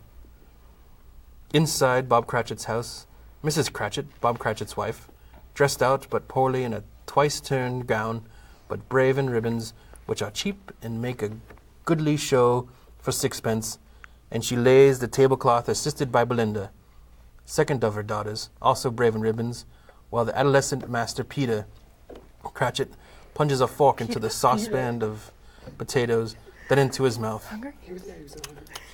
2 smaller Cratchits, boy and girl, come tearing in, screaming something incomprehensible, basking in luxurious thoughts of sage and onion. These young Cratchits dance upon the table. The eldest, Peter Cratchit, blows the fire until the slow potatoes, bubbling up, knock loudly at the saucepan lid.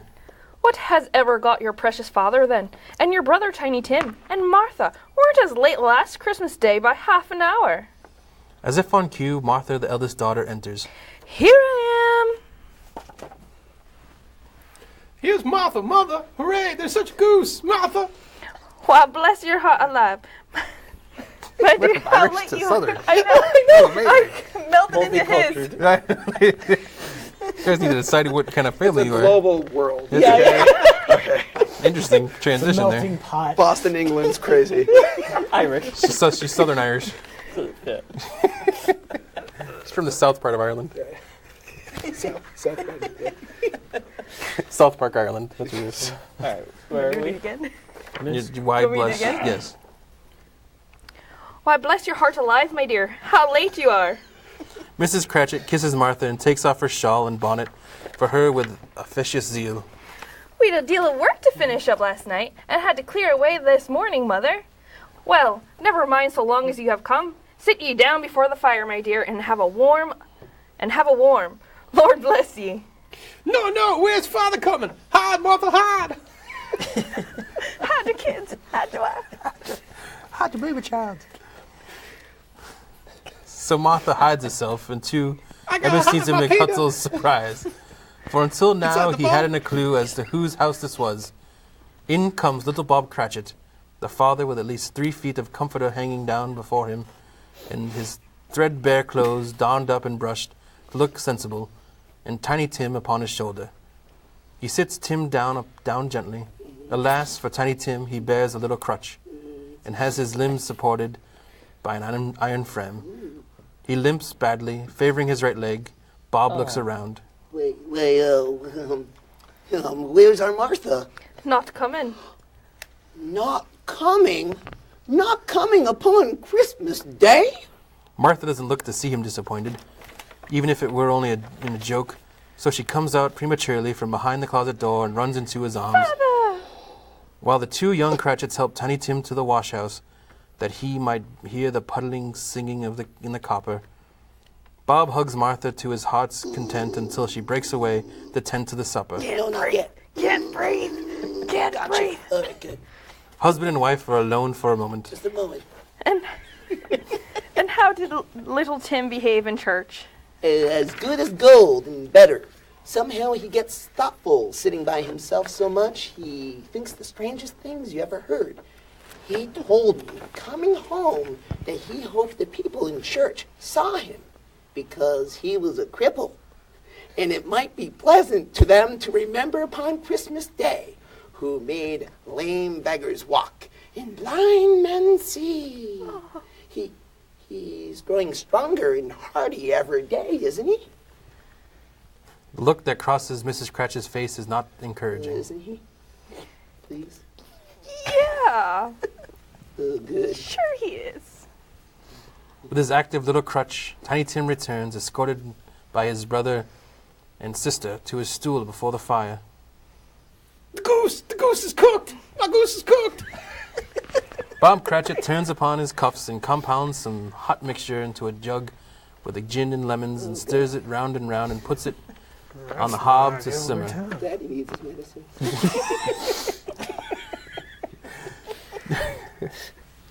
Peter and the two ubiquitous young Cratchits fetch the goose and carry it to the table. Mrs. Cratchit pours the gravy, hissing hot. Peter mashed potatoes with incredible vigor. Mrs. Belinda sweetens up the applesauce. Martha dusts the hot plates. Bob takes Tiny Tim beside him in a tiny corner at the table. The two young Cratchits set chairs for everybody, not forgetting themselves. At least the table is set. Goose, applesauce, and mashed potatoes. Not much of a goose. Bless us, O Lord, for these thy gifts, which we are about to receive from thy bounty through Christ our Lord. Amen. It's like Mom. Mm-hmm. A breathless pause as Mrs. Cratchit, looking slowly all along the carving knife, prepares to plunge it into the breast. But when she does, and when the long-expected gush of stuffing issues forth, one murmur of delight arises all around the table. Even Tiny Tim, excited by his two young Cratchits, beats on the table with the handle of his knife and feebly cries, "Hooray!" In a moment, everyone's mouth is full. That's quick. I don't believe there was ever such a goose. Cooked like this. This goose is so tender. And delicious. And big! And cheap. Oosh. It's lovely, Mother. This is a goose we shall remember for as long as we live. Thank you, Tim. After dissolve, Mrs. Belinda changes the plates. Mrs. Cratchit is visibly nervous. I can't stand to look at the pudding. Suppose it should not be done enough. Suppose it should break and turn out. Suppose somebody should got over the wall of the backyard and stolen it while we were eating our goose. Goose is cooked. Bob's mouth makes a perfect O and his eyebrows almost leave his head. The two small Cratchits become livid and start yelling at him. Everyone roars with laughter at this. Even Mrs. Cratchit. Oh, boy. Belinda bursts into the room accompanied with a great deal of steam, and in an instant the pudding is out of the copper like a speckled cannonball, hard and firm, blazing in half a quartern of ignited brandy, and bedight with Christmas holly stuck into the top. Everyone oohs and ahs as Mrs. Cratchit blushes and smiles proudly. Oh, gosh. What a wonderful pudding. Bob Cratchit holds up a glass of purpose to post. A Merry toast. Christmas to us all, my dears. God bless us. Which all the family re-echoes. God bless Echo us. that. Everyone. God bless us, everyone. Damn straight. The family drinks and gets to work on the pudding. Tim sits very close to his father's side upon his little stool. Bob holds Tim's withered little hand in his, as if he wished to keep him by his side, Want me to cut your rah-rahs? Thank you, Dad. and dreaded that he might be taken from him. Ever since Hutsell watches them with fascination. It's a side of Cratchit he's never thought of. Without taking his eyes off them, he nods to the spirit. Spirit, tell me, if Tiny Tim will live. You're a dick. I see a vacant seat in the poor chimney corner and a crutch without an owner. Like, carefully preserved. If these shadows remain unaltered by the future, dude, motherfucking kid's gonna die. No. kind spirits say he will be spared. No, he's not going to be spared. If these shadows remain unaltered by the future, no one other than my race will find him here. You know, what then? If you feel like to die, you'd better do it, right? Remember this one? This little quote, this little throwback here? And decrease the surplus population? You said that, you dick. Overcome with penitence and grief, Ebenezer McHutsell hangs his head to hear his own words quoted. Damn straight. Man, if man you be in heart, not adamant, forbear that wicked that you can't have. I did the wrong voice. Edit. Man, if man you be in heart, not adamant, forbear that wicked can't until you have discovered what the surplus is and where it is. Will you decide what men shall live, what men shall die? It may be that in the sight of heaven you are more worthless and less fit to live than millions like this poor man's child. Man, I'm the bad guy. Oh God, to hear the insect on the leaf pronouncing on too much life amongst the hungry brothers is all the dust. Blah, blah, blah, blah, blah, blah, blah, blah. Bravo! Bravo! Oscar nomination. Ebenezer McHutsell bends before the spirit's rebuke, and trembling casts his eyes upon the ground. Mr. Ebenezer McHutsell. Ebenezer McHutsell looks up, startled to hear someone call his name. Bob Cratchit holds a glass up to him, making a toast. I give you Mr. Ebenezer McHutsell, the founder of the feast. The founder of the feast, indeed. I wish I had him here. I'd give him a piece of my mind to feast upon, and I hope he'd have a good appetite for it. My dear, the children, it's Christmas Day. It should be Christmas Day, I am sure, on which one drinks the health of such an odious, stingy, hard, unfeeling man as Mr. Ebenezer McHutsell. You know he is, Robert. Nobody knows it better than you. Why don't you tell me Poor what you fella. really think? My dear, have some charity. It's Christmas Day. I'll drink his health for your sake and the day's, but sure for hell not his. Long life to him, a Merry Christmas and Happy New Year. He'll be very merry and very happy, I have no doubt. The children drink the toast after her, and first time they show no heartiness. Tiny Tim drinks last of all, not caring. Ebenezer McHutsell sees he is in the ogre of the family and turns away from them, toward the window where the evening sun sets. Outside his nephew's sitting room later that evening, everyone is seated. Ebenezer McHutsell's niece is in her usual chair by the door. Ebenezer McHutsell and the spirit, whose hair has by now grayed considerably, stand nearby. One of the guests, Toppa, stands in the center of the room, trying to keep everyone's attention. Now then, it's a game called Yes or No.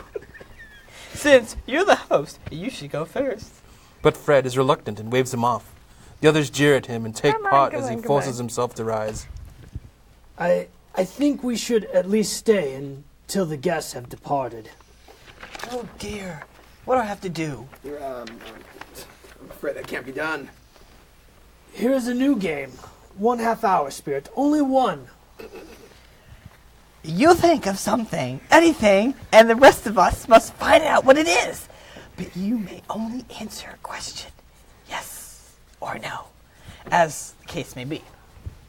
All right, well, I've got it.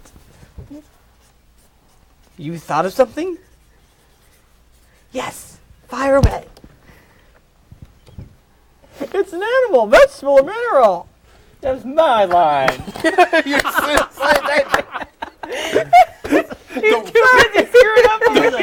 The one thing you didn't have to say. Well, you have to say the whole You page. got carried away there. Here, sir. All right, Say Fred, yes, fire away. Fire away. Is it an animal, vegetable, or mineral? No, no, no, no. It has to be the question he can answer yes or no. Are you thinking of an animal? Yes. Living or dead? Everyone giggles at the not too bright guest. Not too bright guest. Tapper sits down. Is it living? Yes. A wild animal?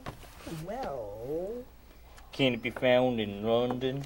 yes, I'm afraid so. Does it live in a menagerie? No.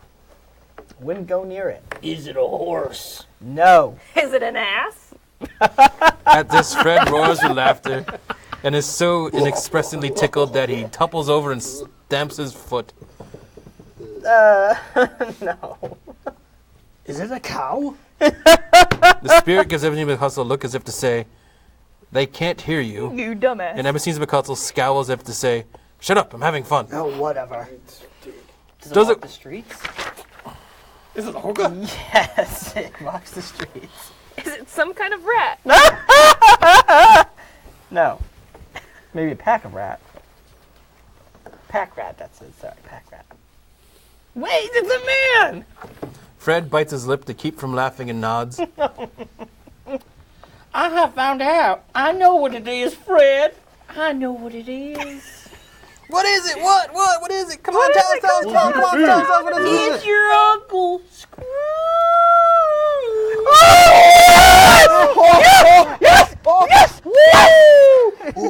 Everybody, even the spirit, roars with laughter, except Ebenezer McHustle, who is stunned and a trifle humiliated.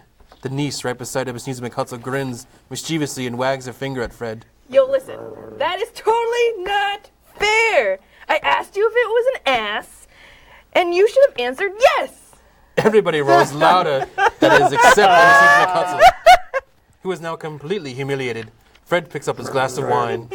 Well, he's given us plenty of merriment, I'm sure, and it would be ungrateful not to drink his health. I say, Uncle Ebenezer McHustle. Well, Ebenezer McHustle, here's to him! You're still getting cheers. That's A crazy. Merry Christmas. Happy New Year. No, they called you an ass. And the old man, whatever he is, he wouldn't take it from me, but may have it. Nevertheless, Uncle Ebenezer McHustle. The ghost and Ebenezer McHustle exchange glances. The niece drinks and sets down her empty glass. Inside the charity ward, where someone else sits down want a and break here? empty glass. This is a charity one. Do we want Do to you break? want- Oh, Oh. this You is guys break want- time. This is break time. Do you guys want to take a break or just keep going? Coffee. Coffee? Okay. Alright. Sweet. This little boy and this little girl, their mother and father too. They all have an urge, and oh, what an urge for something to munch and chew. Choo-choo. Now these are just swell, and this rings the bell. The popcorn is crispy and hot. Then others again have a terrible yen for a drink, then hits the spot. Go, go. So if you want candy, the lobby is handy. A counter with sweets and a crew. With your kind permission, we'll have intermission. We're ready to serve all of you. Inside the charity ward, someone else sits down in an empty glass. A wretched woman with an infant, with one Ebenezer McScrooge saw from his window during the visit to Marley's. Let me start from the beginning. God! I got tongue-tied there. Inside the charity ward, where someone else sets down an empty glass, a wretched woman with an infant, the one Ebenezer McHustle saw from his window during the visit of Marley's ghost. One of many destitute people, wrapped in blankets, lying on cots in the crowded room. Ebenezer McHustle watches as a young boy comes around to pick up her glass. Others like him attend to a multitude of sick and poor. Thank you so much. Do you feel rested now? I do. Bless your dear gentle heart. You know, my dear, I am very grateful for all you're doing. If I'd known you people were here, I'd have come sooner and brought friends. There are a lot of people I know who could use your help. Tell me, why aren't there more places like this? The boy doesn't quite know how to respond. I don't know. He can only smile weakly, touch an arm, and move on. He walks past a couple of familiar faces and two portly gentlemen who paid a visit to Ebenezer McHustle the day before, seeking a charitable donation. They stand off to one side, surveying the scene with mixed emotions. Quite a turnout. More than expected, matter of fact. We haven't enough funds to last until the next week. Something will turn up, I'm sure. Ebenezer McHustle observes the first gentleman pulling a fancy watch from his pocket and staring at it. The second gentleman looks him over sympathetically. It's been a long day, thinking about going home to the family. The first gentleman shakes his head no. Nah, thinking about picking up a lady of the streets. I'm still looking for Ferris Bueller. The watch that he never mentioned reads about a few minutes before midnight. Outside the shadow of a church tower, the church clock reads about a few minutes before midnight. Ebenezer McHutsell and the spirits stand below it. While Ebenezer McHutsell remains unaltered in an outward form, the ghost has grown older, clearly older, its hair whitened with age. Ebenezer McHutsell squints at the spirits as they stand together. Your hair, it's gray. Are spirits truly so short-lived? My life is, well, it's very brief. It ends tonight. Tonight? Tonight. Well, midnight. Yeah. Ebenezer McHutsell's gaze grows from the clock to the spirit's robe. Forgive me if I am not justified in what I have asked, but I see something strange and not belonging to yourself protruding from your skirt. Well, that's me. Is it a foot? A claw? Please don't let it be what I think. Well, to be honest, man, it's about a foot. But it might well be a claw for all the flesh there is upon it. Remember about the button? Yeah. Get close. Look here. No. Look right there. From the foldings of its robe, it brings two children, wretched, abject, frightful, hideous, miserable.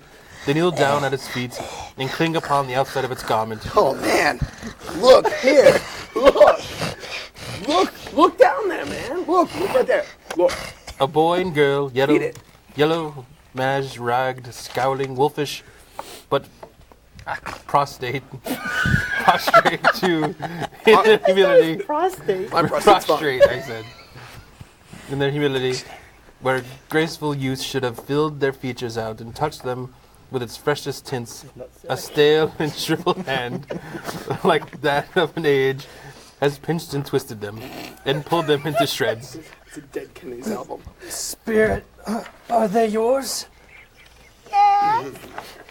Well, okay. They are man's, and they cling to me, appealing from their fathers. This boy is ignorance, and this girl's want. And, I'm ignorant. that's want. Thank you. Beware them both, all in all their degree. But most of all, beware this boy. For on his brow I see that written is such is doom. Unless, the writing can be erased. Or deny it. The spirit stretches out his hand towards the city. Slander those who tell it ye. Omit for your fastidious purposes, and make it worse. And by the end. Just the end. Just the tip.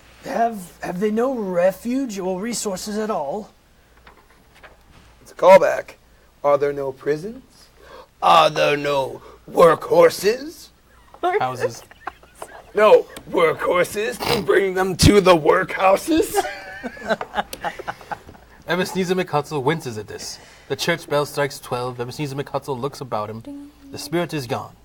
Another, a solemn phantom, draped and hooded, comes, like a mist, among the ground towards him. Midnight, and the last spirit will come. The phantom slowly, gravely, silently approaches. Ebenezer McHutsell bends down upon his knee, for in the very air through which this phantom moves it seems to scatter gloom and mystery.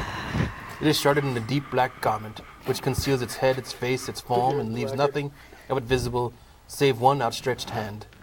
But for this, it would be difficult to detach its figure from the night and separate it from the darkness by which it's surrounded. It is tall and stately, and mysteriously presence fills Ebenezer McHutsell with a solemn dread. The phantom neither speaks nor moves. Am I in the presence of the ghost of Christmas yet to come? The phantom answers not, but points onward with its hand. You are about to show me shadows. Shadows of things that have not yet happened, but will happen in time before us. Is that so, Spirit? The upper portion of the garment contracts for an instant in its folds, as if the phantom had nodded its head. Ghost of the future, I fear you more than any specter I have ever seen. But as I know your purpose is to do me good, And as I hope to live to be another man from what I was, I am prepared to bear your company and do it with a thankful heart. Will you not speak to me? The spirit does not give a reply. The hand points straight before them. Lead on. Lead on. The night is waning fast, and it is precious time to me. I know. Lead on, spirit. The phantom moves away as it had come towards him. Ebenezer McHutsell follows in its shadow, which seems to bear him and carry him along. Outside the London Exchange, they scarcely seem to enter the exchange, for the exchange rather seems to spring up about them and encompass them, for it's its own act. They stand amongst the businessmen. The phantom stops and points to one little knot of men. Ebenezer McHutsell peers at them. Among them are a fat man and a red-faced man he had spoken to the day before. Yes, I know these gentlemen. Business associates of mine. The phantom still points. Ebenezer McHutsell takes the hint and advances to listen to their talk. No, I don't know much about it either way. I only know he's dead. When did he die? Last night, I believe. Why? What was the matter with him? I thought he never died. God knows. Subway, probably. I eat a lot of that. You eating fresh? $5 Tuesday. What has he done with this motherfucking money? I haven't heard. Left it to his company, I guess. He hasn't left it to me, or I would have put it in my mouth. That's all I know. It's likely to be a very cheap funeral. For upon my life, I don't know of anyone to go to it. I'm not. Suppose we should make it up a party and volunteer. I don't mind going to a motherfucking lunch if it's provided, but I must be fed if I make one. Well, I'm the most discerning among you. Don't choke. Don't choke. I'm sorry, you spit some food in your face. But I never wear black gloves. I get mustard all over them. And I never eat them.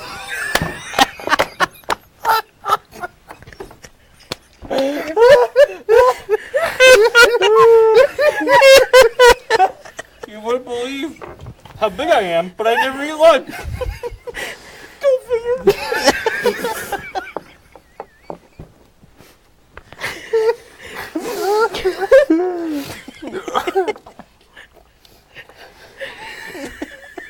What the fuck, dude? You offering to go?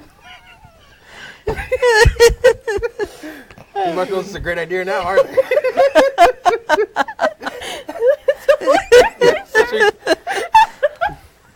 Well, I'll offer a goal. If anybody else will.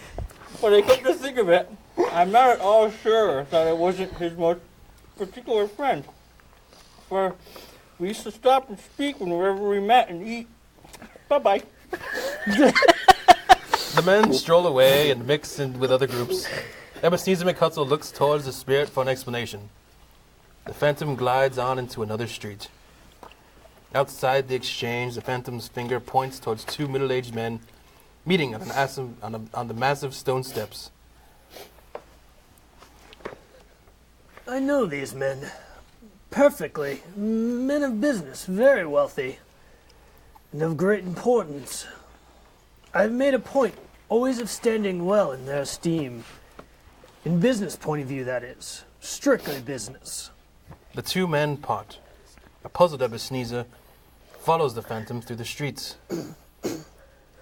Through the city, on a busy street corner, Ebenezer McHutsell peers curiously at the phantom. I am rather surprised.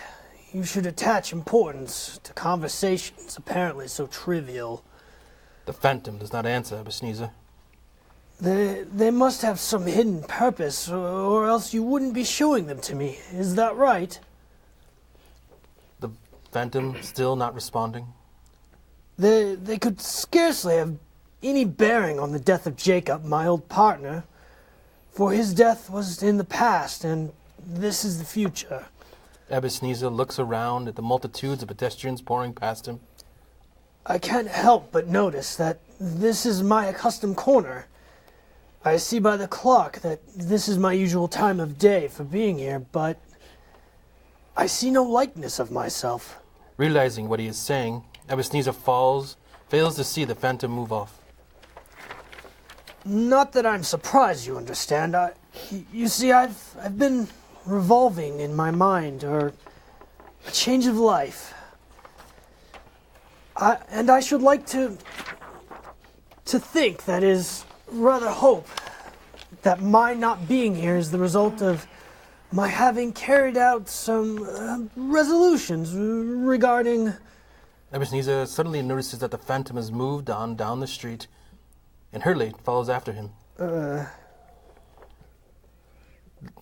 Dusk around the bad part of town, Ebenezer McHutsell trails the phantom, looking over this neighborhood.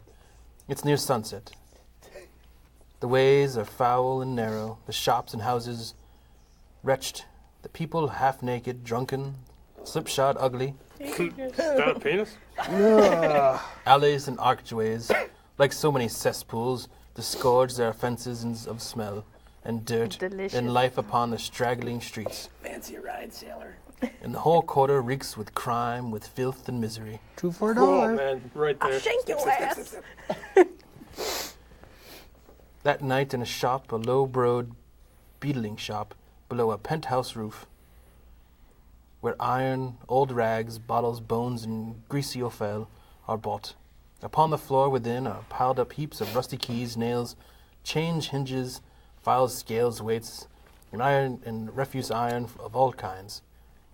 Secrets that few would like to tell are bred and hidden in mountains of unseemly rags, masses of corrupted fat and sepulchres of bones. Sitting in among the wares he deals in, by a charcoal stove made of old bricks, is a grey-haired rascal, nearly 70 years old of age, who smokes his pipe in all the luxury and calm retirement. This is old Joe. Ebenezer and the phantom come into his presence, just as the charwoman with a heavy bundle slinks into the shop. But she has scarcely entered, when another woman, the laundress, similarly laden, comes in too. And she is closely followed by a man in faded black, an undertaker, who was no less startled by the sight of them than they had been upon the recognition of each other. After a short period of blank astonishment, in which old Joe joins them, they all three burst into a laugh.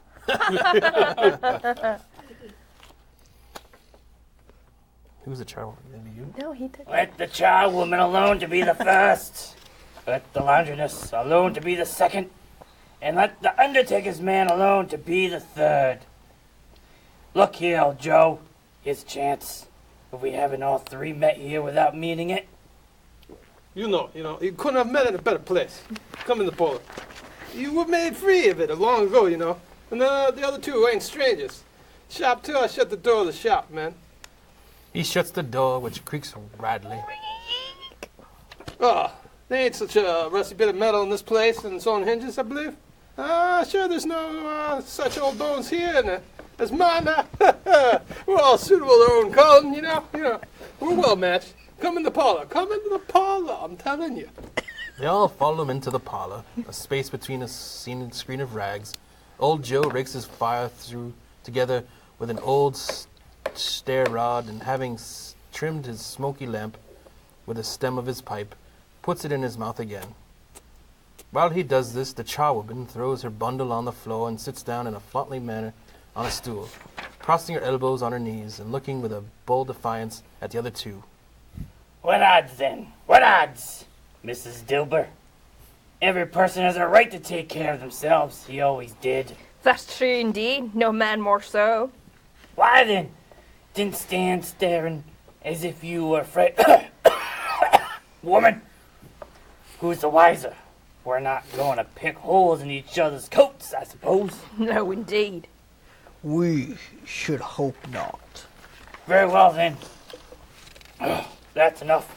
Who's the worse for the loss of things like these? Not a dead man, I suppose. No, indeed.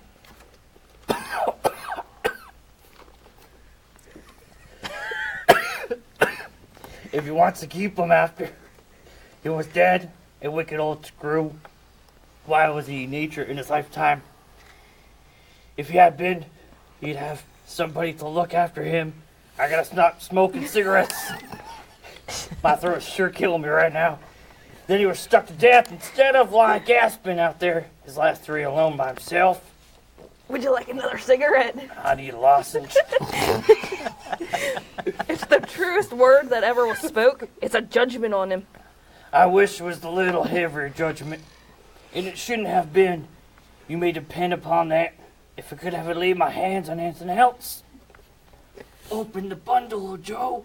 Let me know the value of it. Give me a minute. Speak Come out, plain. I'm not afraid to be the first, nor afraid of them to see it. We know pretty well that we were helping ourselves. You and me, naked bodies, touching each other before we met here. I believe it's no sin.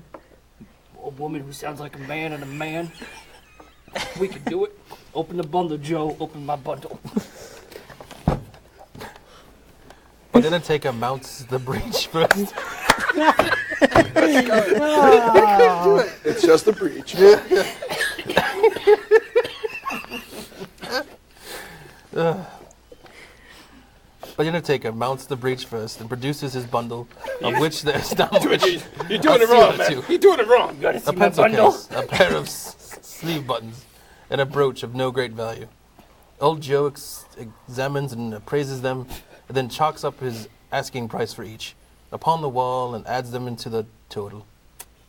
That's your count. I wouldn't give it another 6 pence. If it was boiled down for not doing it, who's next?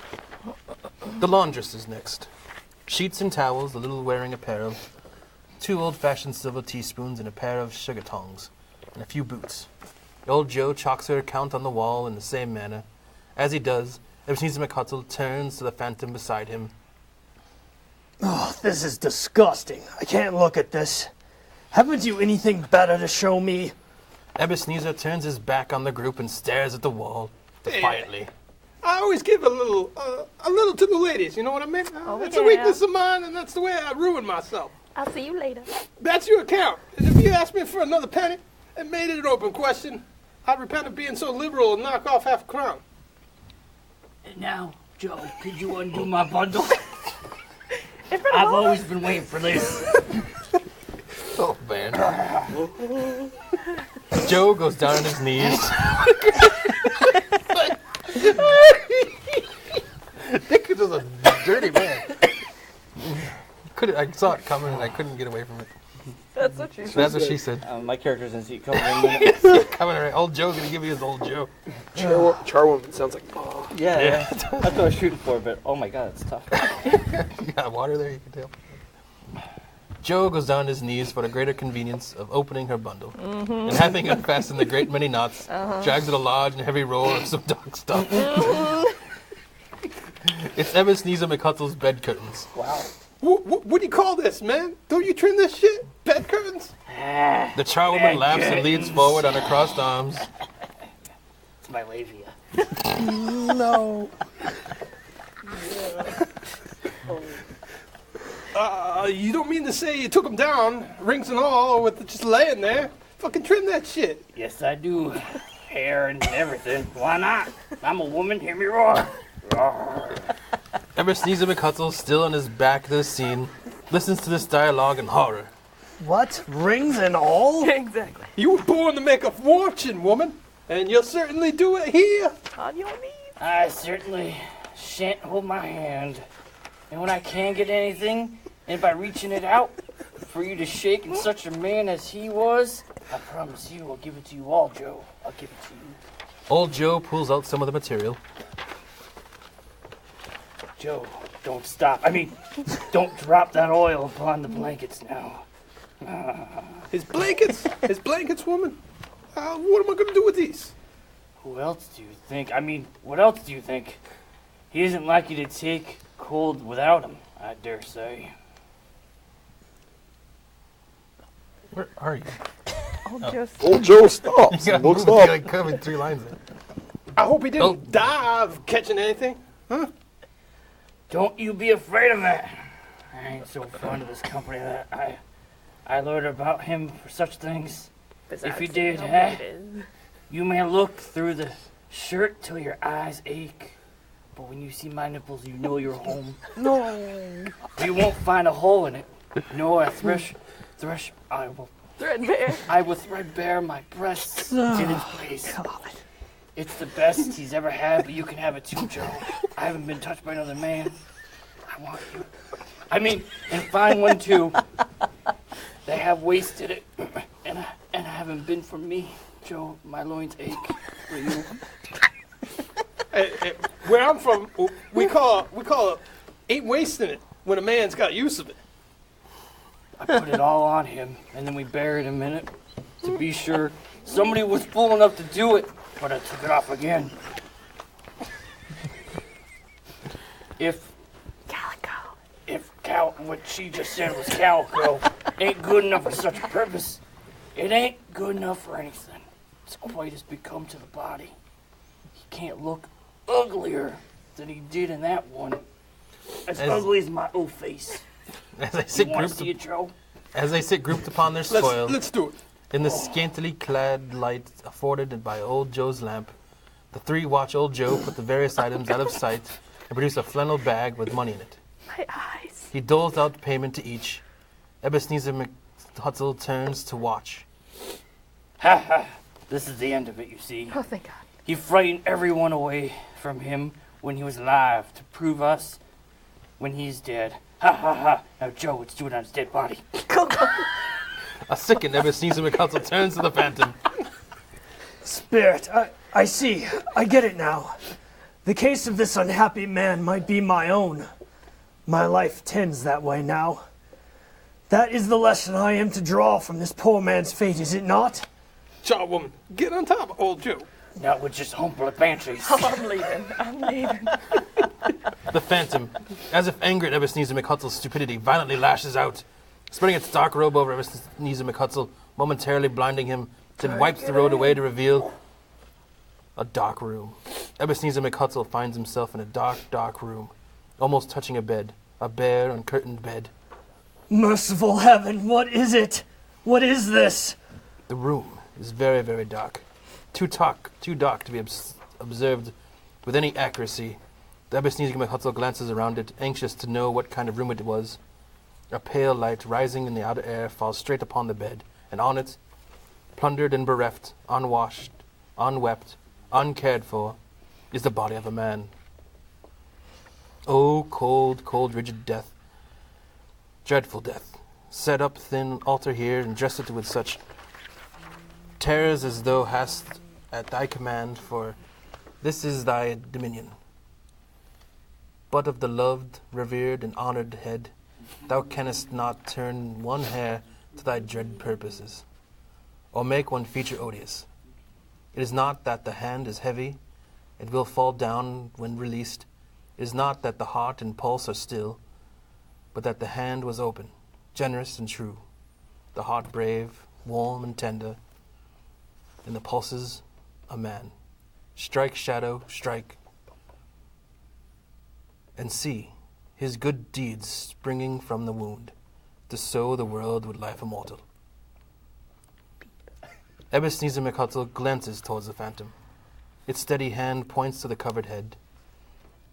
Ebenezer hesitantly approaches the dead man and attempts to uncover its face. But he cannot bring himself to do so. His hand shakes and he backs away. A cat meows somewhere in the dark. Meow. Ebenezer McHutsell, his face dripping with sweat, turns to the Phantom. Spirit, this is a fearful place. In leaving it, I shall not leave its lessons. Trust me, please, let us go now. Still, the Phantom points an unmoved finger to the head. I understand you. I would look at this dead man's face if I could, but I have not the power. Spirit, please, I have not the power. The Phantom seems to look upon him. If there is any person in the town who feels emotion caused by this man's death, show that person to me. Spirit, please, I beseech you. The light falls from above, instantly flashes, momentarily blinding Ebenezer McHutsell. When his eyes clear, he's in a bright room. He stands in a room in the daylight where a mother and her children sit. The children play quietly. The mother looks out the window, glances at her clock, and tries, but in vain, to work with her needle. The sound of a knock, she hurries to the door and meets her husband, a man whose face, though young, is careworn and depressed.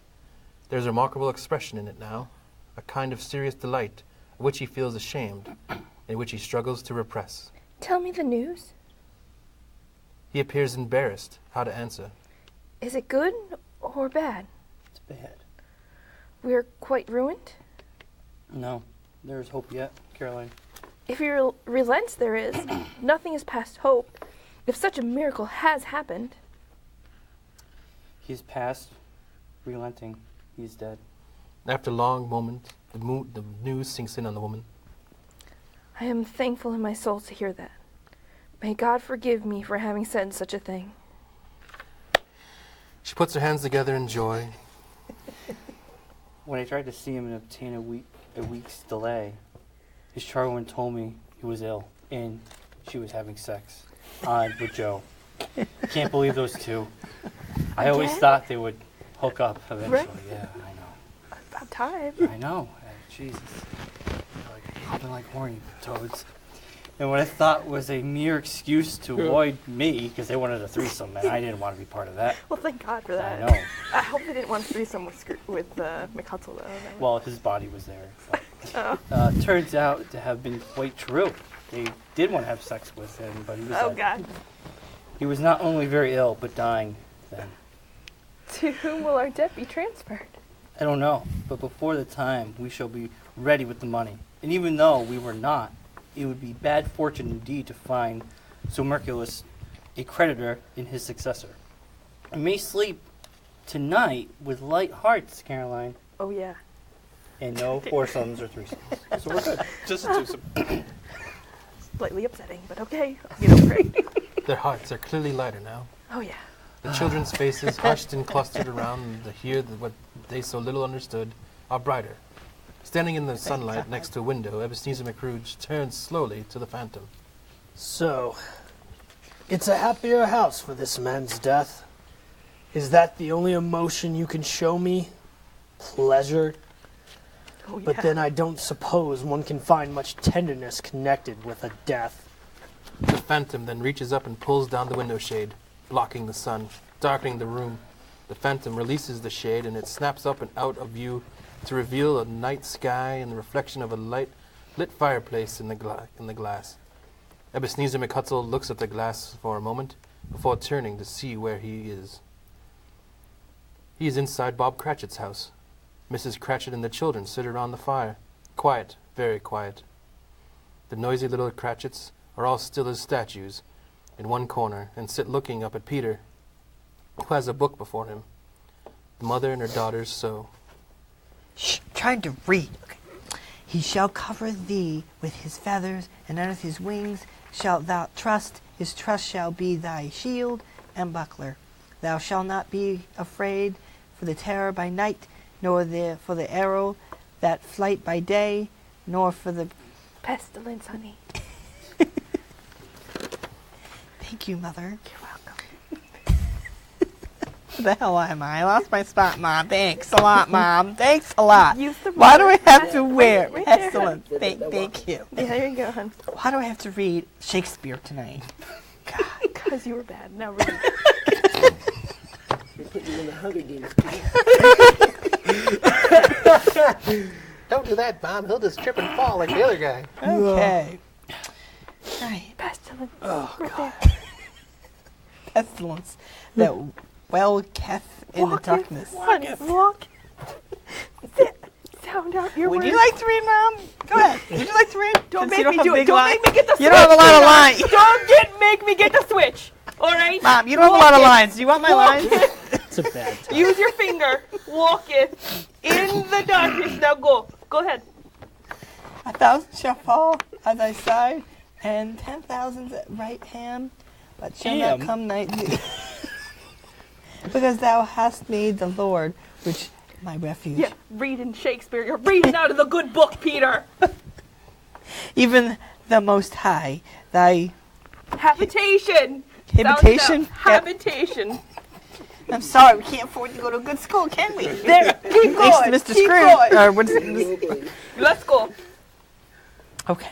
There shall no evil befall thee, neither shall any plague come nigh thy dwelling, for he shall give the angels charge over thee to keep thee in all the ways, because he hath set his love upon me. Therefore I will deliver him. I will set him out high, because he hath known my name. He shall come upon me, and I will answer him. I will be with him in trouble. I will deliver him and honor him. Can I stop reading now? Peter looks up to see Mrs. Cratchit lay her work upon the table and put her hand upon her face. Should I stop reading? No, it's just your horrible reading. It hurts my eyes and my soul, Peter. Ebenezer McHutsell is puzzled by this. He peers upon intently at the group. Black is the color of the material in the woman's hands. Mrs. Cratchit regains her composure. Oh, okay. There, that's better now. You know, you stopped reading so I can focus on my work now. Jesus. Mary, Joseph. It makes them weak by candlelight, your horrible reading. And I wouldn't show weak eyes to your father when he comes home, for the world. It must be near his time. Well, it's past it, brother, if you learn how to tell time, but I Listen, think I will he switch you. walked a little slower. You know, he's walked a little slower, Mom, than he used to the last few evenings. You know, Mother? You know? You know? You know? Peter shuts the Bible. Yeah, the Bible, Peter. They are very quiet again. A long pause, and then Mrs. Cratchit speaks in a steady, cheerful voice that only falters once. Gotta be careful now. Damn, Peter. I have known him walk with Tiny Tim upon his shoulders very fast indeed. And so have I, often. But he was very light to carry, and his father loved him so, that it was no trouble at all. Just let it out, Mom, let it out. A noise stirs her. And that must be your father at the door. Bob and his comforter comes in alone, as the Or family Adam greets Sandler. him with his cup of tea in an unusually subdued fashion. Oh, Daddy's medicine. It finally dawns on Ebenezer and Scrooge what has happened. Oh, no. Oh, my God. The phantom makes no move. Ebenezer McHutsell watched as the Cratchit family draws about the fire. Peter tries to read silently to himself. Yeah. The girls and mother return to their sewing. Bob sips his tea. I ran into Mr. Ebenezer McHutsell's nephew in the street today. He thought I looked just a little down, you know. And he inquired as to what happened to distress me, for which he has his pleasantness of tone, gentlemen, you ever heard? I told him, I am heartily sorry for Mr. Cratchit, he said, and heartily sorry for your good wife. By the by, how he ever knew that, I don't know. Knew what? Why? I knew your good wife. Oh, thank you. Getting some tonight, honey. Mrs. Cratchit smiles at Bob. Nobody knows that. That's for damn right, sure do. I hope they do. Heartily sorry, he said, for your good wife. If I can be of service to you in any way, be sure to let me know. And he handed me this card. Now, it wasn't for the sake of anything he might be able to do it for us, so much as but for this kind way. He was quite delightful. It really seemed as if he had known our Tiny Tim and felt with us. I'm sure he's a good soul. You would be sure of it if you saw and spoke to him. I shouldn't be all surprised if we got Peter a better situation. Hear that, Peter? Maybe if you knew how to read, you'd be in a good situation. You're in a situation. Get out of your situation. Get out of your situation, boy. And then Peter will be keeping company with somebody and setting up for himself. Oh, setting up for himself? Oh, there you go, Peter. Oh, hello. Get along with you? No, with the girl. Yes. Now you see, when two people love each other, Peter. Here's the bird, and There's here's the the bee. bee. That's right. Your father's And they gonna bang come. into each other, and the baby's made. Oh, the thing you showed us with Barbie dolls? It's all B words. think Just, there's a flow this chart is likely somewhere. is not one of those days, though there's plenty of time for that. Nod, nod, wink, wink. Anyway, we're talking about Tiny Tim. No, we're talking about death. Yes. But however, whenever we part from one another, I'm sure that we shall none of us forget poor Tiny Tim, shall we? Or the first parting that there was among us. No. Never, Mother, no, of course not. Oh, Tiny Tim. All I know that when we recollect how patient and how mild he was, although he was a child, a little child, he was a tiny child. Hence the nickname Tiny Tim. Yeah, it's a reiteration of that. He was tiny. Yeah.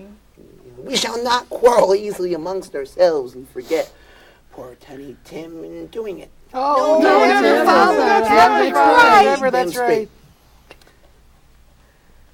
I'm very happy. I'm very happy.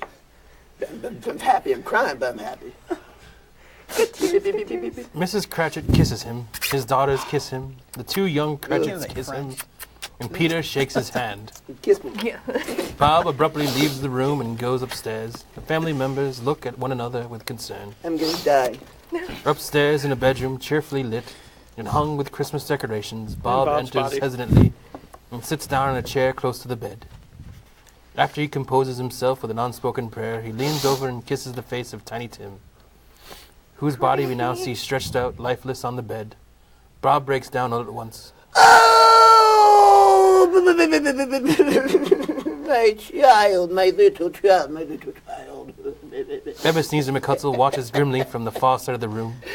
The Phantom stands beside him. Ebenezer shuts his eyes. Tell me, Phantom. Tell me what man that was who we saw lying dead. When Ebenezer McHutsell opens his eyes, he is outside on the street. Ebenezer and the Phantom are halfway between Ebenezer McHutsell's counting house and the church tower up beside it. The Phantom leads Ebenezer toward the church, but Ebenezer, seeing the counting house, grasps the Phantom's robe. Wait. That is where my place of occupation is, and has been for a length of time. Let me behold what I shall be in days to come.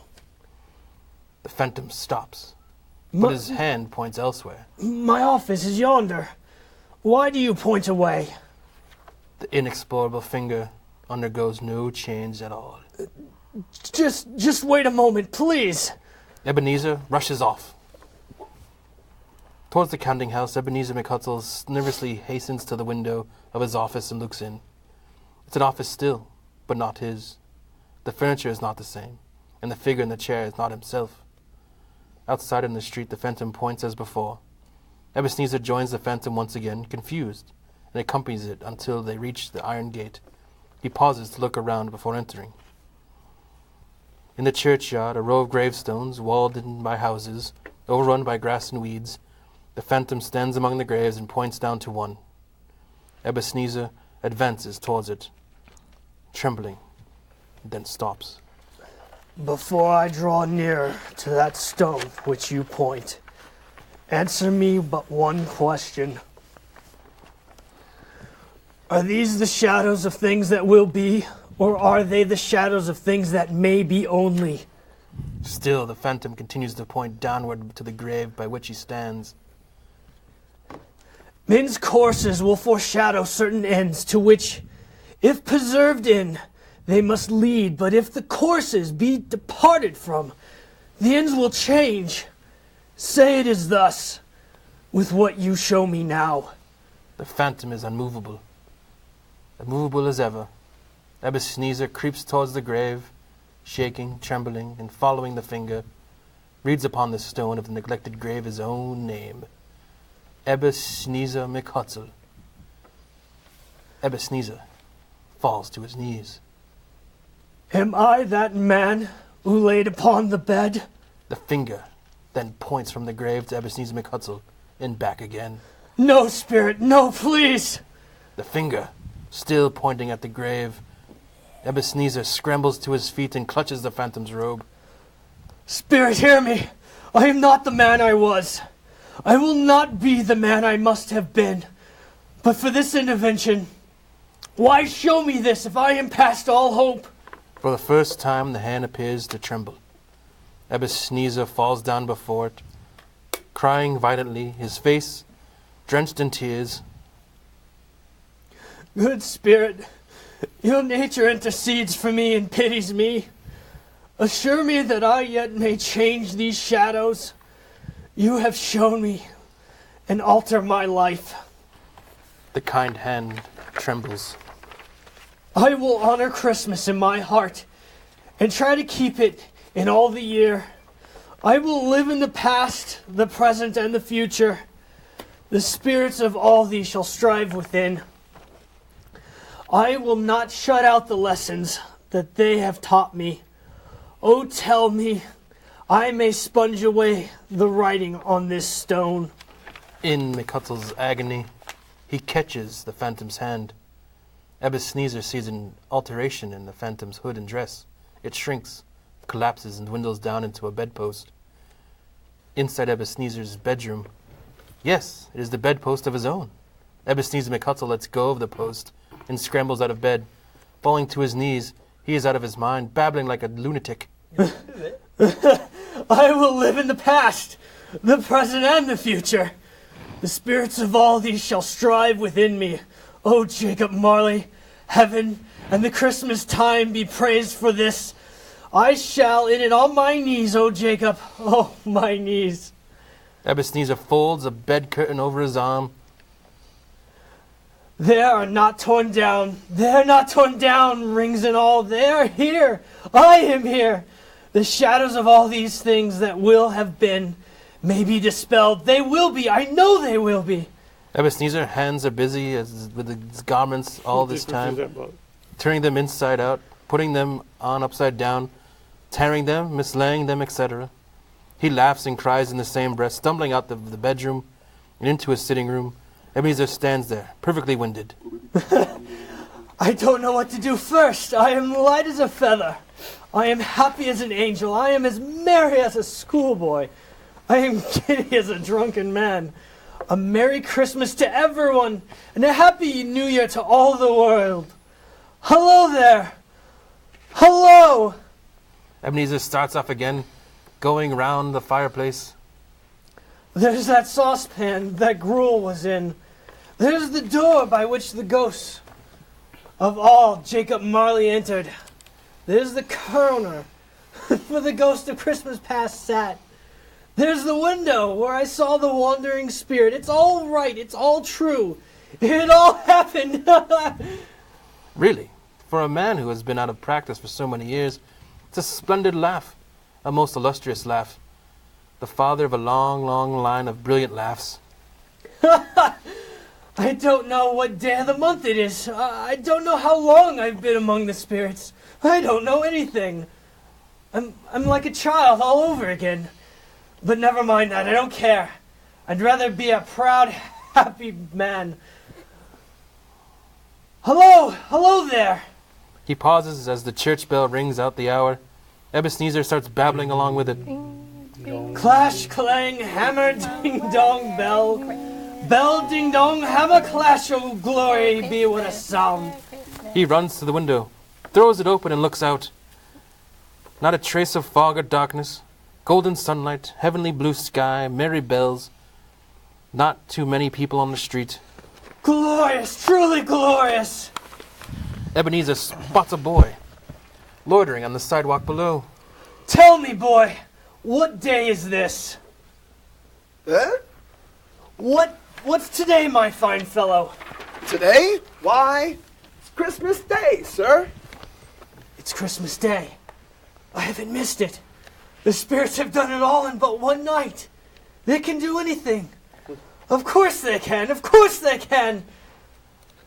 Hello, my fine fellow. Hello. Do you know the porter In the next street? By the one at the corner? I should hope I did. Ah, what an intelligent boy. A remarkable boy. Thank you. No problem. Do you know whether they sold the prize turkey that was hanging up there? Not the prize turkey, the big one. The big one. The one as big as me. What a delightful boy. It is a pleasure to talk to you. Thanks, man. Yes, my buck. It's hanging there now. Yeah, it's hanging there now. Is it? Go and buy it. Give me your buck. The boy stares in disbelief for a moment, then thumbs his nose at Ebenezer McHutsell in disgust. Walker! No, I am in earnest. Go and buy it, and tell me to bring it here, that I may give them the directions where to take it. Come back with the man, and I'll give you a shilling. Come back with him in less than 5 minutes, and I'll give you half a crown. The boy takes off running down the street, dust flying from his feet. Ebenezer McHutsell rubs his hands and laughs. He writes Bob Cratchit's address on a slip of paper in an unsteady hand. I'll send it to Bob Cratchit. He shall know who sent it. It's twice the size of Tiny Tim. Joe Miller never had made such a joke as sending it to Bob as it will be. Moments later, outside Ebenezer's house, the doors open to the street, ready for the coming of the poulterer's man. As he stands there, with a slip of paper in his hand, the knocker catches his eye. He pats it with his hand. I shall love it as long as I live.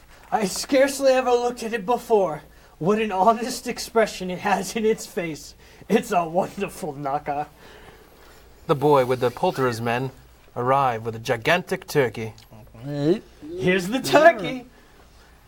Whoo! How are you? Merry Christmas. Ebenezer McHutsell inspects the turkey. It never could have stood upon its legs. That bird, so big, they would have snapped him short off in a minute, like sticks of sealed scaling wax. Why, it's impossible to carry that to Camden Town. You must have a cab. Ebenezer McHutsell chuckles as he says this, and we go into a Christmas Day montage of Ebenezer McHutsell. Ebenezer McHutsell chuckles as he pays for the turkey, chuckles as he pays for the cab, chuckles as he re-encompasses the boy, Half a shilling. chuckles as he sits down breathless in the sitting room chair again, and chuckles till he cries. Ebenezer McHutsell shaves at his wash basin. His hand shakes very much, partly because he is laughing and dancing with joy. At one point, he nicks himself and laughs even harder. Damn it, I knew it. Out in the street, Ebenezer is dressed in his Sunday best. By this time, crowds pour forth, as he has seen them in the Ghost of Christmas Present. Walking with his hands behind him, Ebenezer regards everyone with a delightful smile. He looks so irresistibly pleasant that 3 or 4 good-humored fellows say, Good morning, sir. Merry Christmas to you. Merry Christmas to you. Ebenezer McHutsell reacts as if they're the sweetest sounds he's ever heard and returns the greeting. Farther down the street, Ebenezer McHutsell suddenly tenses up. Coming on towards him, he sees the portly gentleman who had walked into his counting house the day before and said, Ebenezer McHutsell and Marley's, I believe. Ebenezer McHutsell slows down for a second, then resolves himself to what he must do. He quickens his pace and takes the gentleman by both hands. My dear sir, how do you do? I hope you succeeded yesterday. It was a very kind of you. A Merry Christmas to you, sir. Mr. Ebenezer McHutsell? Yes, that is my name, and I fear it may not be pleasant to you. Allow me to ask your pardon, and you will have the goodness. Ebenezer McHutsell whispers in his ear. The gentleman reacts as if his breath were gone. Wait, tell me, what do you say? What do you say? What do you say? Lord bless me, my dear Mr. Oh, shit. Lord bless me, my dear Ebenezer McHutsell. Are you serious? What do you say? If you, What's in the box? if you please, not a farthing less. A great many back payments are included in it. I assure you, you will do me that favor. My dear sir, I don't know what to say to such mumficence. Well, say something. Don't say anything, please. Come and see me. Will you come and see me? I will come, but I won't see you. Thank you, I am much obliged. Thank you 50 times. Bless you. Montage! Christmas. Ebenezer McHutsell is in church. It's been many years since his last visit, and he looks around nervously upon entering. During the singing of a hymn, everyone knows the words by heart, except Ebenezer McHutsell, who rapidly thumbs through a hymn book until a little boy sitting on his right hands him his own hymn book, open to the correct page. Whereupon Ebenezer nods to him in thanks. Later, Ebenezer pulls out a huge wad of bills, puts entirely too much money in the collection plate, before handing it to the astonished woman on his left. And upon seeing his startled look, he hastily removes a full more bills from the wad and places them in the plate with an impish grin. McHutsell walks through the streets, watches the people hurrying to and fro, pats children on the head, questions beggars, looks down into the kitchens of houses, up into the windows, and finds that these things yield him pleasure. That night, in a nice part of town, Ebenezer paces uncertainly outside. He slowly approaches the front door, but at the last moment he returns to the sidewalk. Finally, taking a deep breath, he finds the courage to go up and knock, and makes a dash for it. He knocks and stands there, tight-lipped and shaking nervously. No answer. He begins to leave. A maid opens the door. Pardon me, is your master at home, my dear? Yes, sir. Where is he? He's in the sitting room, sir, along with mistress. I'll show you in if you please. Inside the house, the maid leads Ebenezer McHutsell to the closed sitting room door. Oh, thank you. He knows me. I'll go just in, my dear. Ebenezer crosses to the sitting room and tenses up again as he puts his hand on the doorknob. I was going to say knocker again. That one. The maid sees this and watches Ebenezer curiously. McHutsell looks up to see her staring at him. From his face, it's clear to her that he is scared to enter, and she gives him a reassuring nod and smile. Ebenezer returns the smile, and taking a deep breath, he turns the doorknob gently and slides his face in around the door. Inside his nephew's sitting room, Ebenezer sees his nephew, Fred, surrounded by his party guests, all laughing a long, hearty laugh, exactly as Ebenezer had heard when they were with the spirit. He said that Christmas was a humbug as I live. He believed it too. I can't believe I am poor, but I can afford a maid. Fred! Ebenezer McHutsell flings the door open and startles his niece, who is, as before, sitting in the chair in the corner right by the door. Ebenezer is at once apologetic and turns to her. I'm so sorry. I forgot you were there. She doesn't quite know what to make of that. Ebenezer's back is momentarily turned toward his nephew, who gazes on him in disbelief. Why bless my soul? Who's that? Ebenezer turns around to face his astonished nephew, then nervously threads his way through the guests to confront him. It is I, your uncle, Ebenezer. Really? Blah, blah, blah. It's I, your uncle, Ebenezer. I can't say that, stupid. It's your own name. I know, but I can't. It's your uncle. It is I, your uncle. An awkward pause ensues as everyone merely stares at Ebenezer McHutsell, a skunk at a garden party. He realizes he must try to break the ice. It's me, your uncle.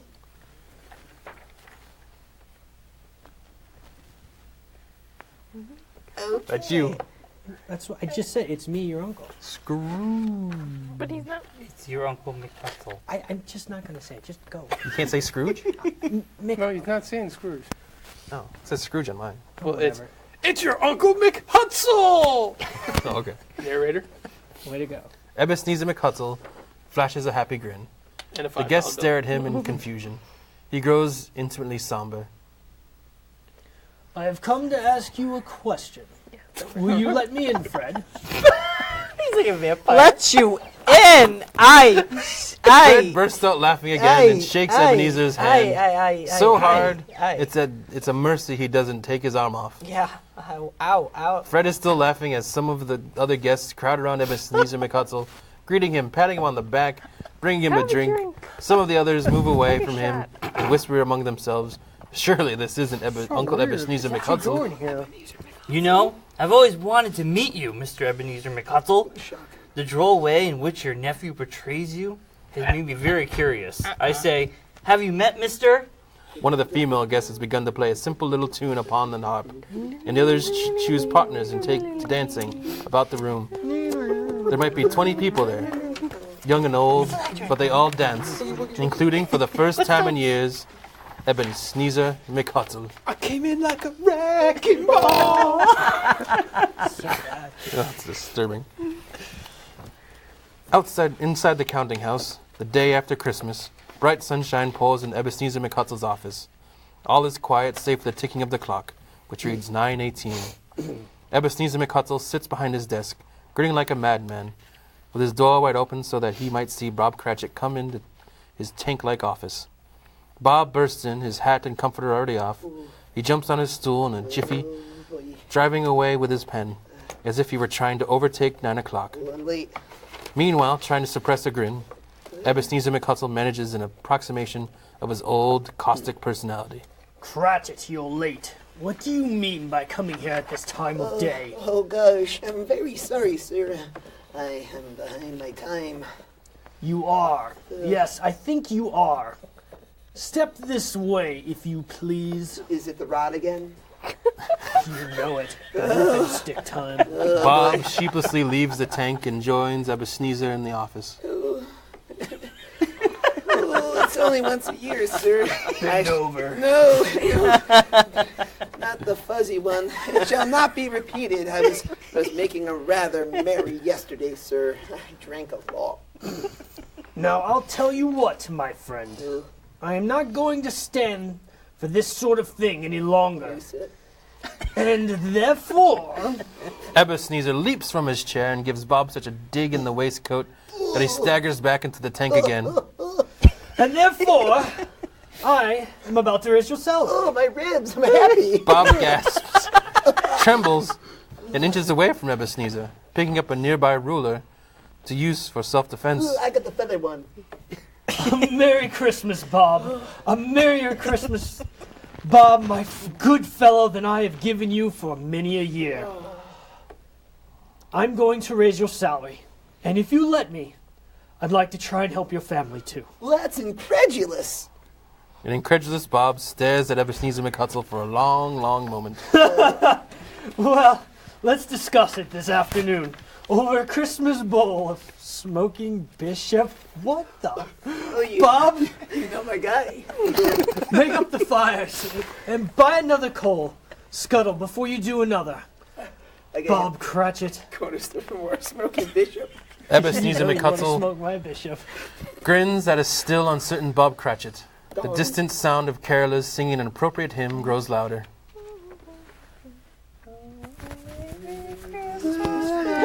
James, Just go. play the go. Christmas carol like we talked about. Joy to the world. Sorry, that one's different. Receive her King. Her body, I flushed it down the party, round and round it goes. And that's the story, children. Who's the skeptic? I guess I am, because it's not highlighted, because I am on How this side. much of that was true? Well, I was there for some of it, and I heard about some of it. And I made up the rest. Yeah, but did old man Ebenezer McHutsell really keep his word? Yes, in fact, he was better than his word. He made everything he said he would, and much more. What happened to Tiny Tim? Did you know he did what? Did he what? No, Tiny Tim did not die. Yes! And Ebenezer McHutsell was like a second father to him. He became as a good friend, as good a teacher, as good a man, as any person could hope to know. The girl seems reassured. Oh, come on. People just don't change like that overnight. In fact, a lot of people laughed at him. when he changed, but he let them laugh. And he didn't pay any attention to it. I think he was smart enough to know that nothing good ever happens in this world that people won't laugh at first. And that it's better to make people laugh than make them do some other things I can think of. Oh, Joe. Uh-oh. His own heart laughed, and I think that was good enough for him. And do you mean to say that he had no further intercourse with the spirits? Oh, that sounds naughty. Well, after that he adopted charwoman. a principle of abstinence, and no spirits ever visited him again, as far as he knew. The narrator glances around his audience, but there are no more questions. He decides that a final word. Well, it was always said of Mr. Ebenezer McHutsell that if anyone ever knew how to keep Christmas, well, it was him. If only that could truly be said of us all. Merry Christmas. The narrator returns the book to the 10-year-old girl. And may God bless us, everyone. The narrator smiles. Outside, the caroling has gotten steadily louder. A tapping sound causes everyone to turn to the window, where the carolers beckon to them. Everyone in the room hollers. They rise and rush to the front door, except for the 10-year-old girl, who lingers to help the narrator to his feet. He thanks her. Come on, Grandpa. And hand in hand, they follow the others to the door. For the first time, we see he carries a cane and limps, favoring his right leg. Could this be Tiny Tim all grown up? They join the little crowd just outside the door, carolers and children singing. Rest ye merry gentlemen, or some song say. Remember Christ the Savior was born on Christmas Day to save us all from Satan's power and they were driven astray. As they sing, their breath visible in the cold air, we look up and away to find, on top of a rooftop, a spectacled figure leaning over the edge of the roof, peering down, smiling at the music. It is Marley's ghost, a look of peace and satisfaction on its no longer glassy face. Marley turns to reveal another ghost right along beside him, Ebenezer McHutsell's. Damn it. To the surprise of both, the chain around Marley's body jerks to life and begins to unspool rapidly, falling away from him as if there were a ship's anchor at the end of it. In a moment, the chain is gone and Marley is free. He clutches his waif and looks himself over, and then beams at Ebenezer McHutsell gratefully. Ebenezer McHutsell grins, then realizes something. Suddenly, he reaches up and with his left hand removes the wrapper that keeps Marley's jaw in place. The jaw does not drop. Marley clicks his teeth together a few times and tests them, then breaks into a broad smile. He mouths a thank you to Ebenezer McHutsell. I used to be a dentist. The two ghosts shake hands. Ebenezer looks down at the wrapper in his hand and with a flourish tosses it over the edge. The two ghosts take flight into a night sky teeming with free spirits as the group below finishes singing A Christmas Carol. Fade out! Yay! James hit that cue really good on that last song. Yeah. Way to go, James. Way to go, James. You Way to ruined play the that moment. last song right about now. Wait. He's like, How about now? Right now. Get on Facebook. Or And how about Maybe now? now? Now. James! You a Merry Play the damn song, James! James, check me off, please! Wake up, boy! He would have nailed it. It would have been so powerful. I know, it would have been powerful. Joy to the world, the Lord is come. James is the worst guy ever. He has no sense of timing. He doesn't know when to play music. And then we ruined Christmas. That's how we ruined Christmas. Chirp. Oh my God. That was good. Oh yeah. Ladies and gentlemen of the community of angels, I'd like to share a little something we've done. Joy to the world, the Lord is come. Let earth receive her King. Let every heart prepare him room, and heaven and nature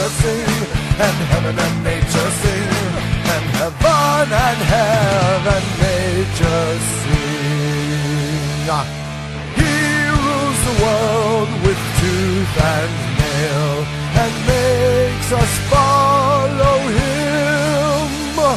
They can't tell us why, they just fall in line. And he shall rule the world, and he shall rule the world, and he shall rule the world. He was the world, I said that before, and now I think I'm done. I can't remember anymore of this crazy song. But hey, it's Christmas time, but hell, it's Christmas time. And hey, hey, and ho, ho, ho, it's Christmas time.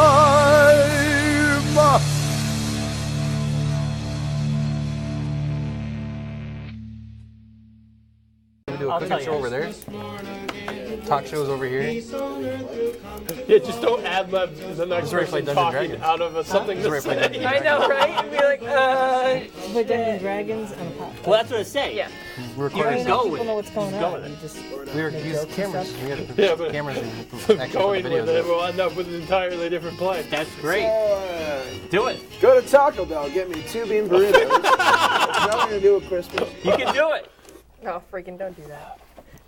Oh, Marley was dead You'll as a throw off doornail. Kylie, but the rest of us won't do This it. was stinky understood. Hey, Nothing wonderful we can ended this come in a the strip story club. I'm going to Yeah, tell. we could end it in a strip So club. remember, Started at a strip club, too. old Well, Marc is narrator, so maybe Bobby should have been narrator. We started the strip club. Come, strippers, I must tell you a story. Gather, like instead of the kids around the strip, yeah, the strippers, and you're like the manager. Must tell you a story of Ebenezer McPornstar. Ebenezer McPornstar. Times long ago since past. James, are you recording? Test 1, 2, syphilis. Symbolist. Symbolists. Symbolist. Syphilis. Voice of God. Give us the voice of God. Everyone talk. blah blah blah blah. All at blah, once. blah, blah, Cheerios. Cheerios. Cheerios. Yeah. Yeah, you got the voice of God. Yeah, John. You can turn the speaker on out here, James. It is on. You can turn the speakers off out here because then we can hear ourselves. It's gonna be weird. Late afternoon on Christmas Eve in the year of 1843. The Yeah, exchange is Lord. packed with well-dressed businessmen who hurry up and down. and Stop taking claim my the- gene, man. That's my thing. All right, James. How, He are had we the voice good? of Give me a God. He had to thumbs go up. with it. I don't know. Oh, it's like nods, like it's Yes. okay. No, we Are we got good, it. James? Do you do Can individual you hear mic me, checks? James? Are we all good? Testes. Use the voice of God. One, Hello. two. Hello. Is it Sisyphus Testes? or It's kinda hard syphilis to that they always syphilis. say? I Is thought it- it was I don't syphilis, know. yeah. It's not Sisyphus? No. Are we good, James? We're good. James, All just right. turn the speakers off. Yeah, out here we don't so want to hear ourselves. Turn it just kill it. feedback in here. 1, Okay. 2, 2, 3. 3. Okay. Yay. All right. Thank Okay. you, everybody, for doing this. Just wanna get Chris feedback. is Bobby. He plays D&D. Bobby, this Yeah, is they were Chris. He there. does I movies. heard your stuff online. All right. Cool, cool, cool. We heard one of your reviews and he's So, disgruntled. the whole thing is, And just he's have angry, fun just with let it. his eye. And, yeah. Say want what you wanna ad-lib, say. Say what you ad-lib, wanna but say, don't Bryon. screw up someone else's line. But go with it. If you Keep want it. to, like, say, hey, this. Can we do laugh it. at the table? Just keep it. Yes, laugh, Keep have it fun. PG? Keep it. No, it could be. No, we can No, it's swear. gonna be R. It's But rated just R. make sure you keep it. This is a rated R Lucy version, or we Goose. make it rated R. You can do whatever you want. They made a rated R version? X version, actually. Don't No, go yeah, don't- superfluous or If you see a extravagant joke, with the fucks. take the Write joke. that word down.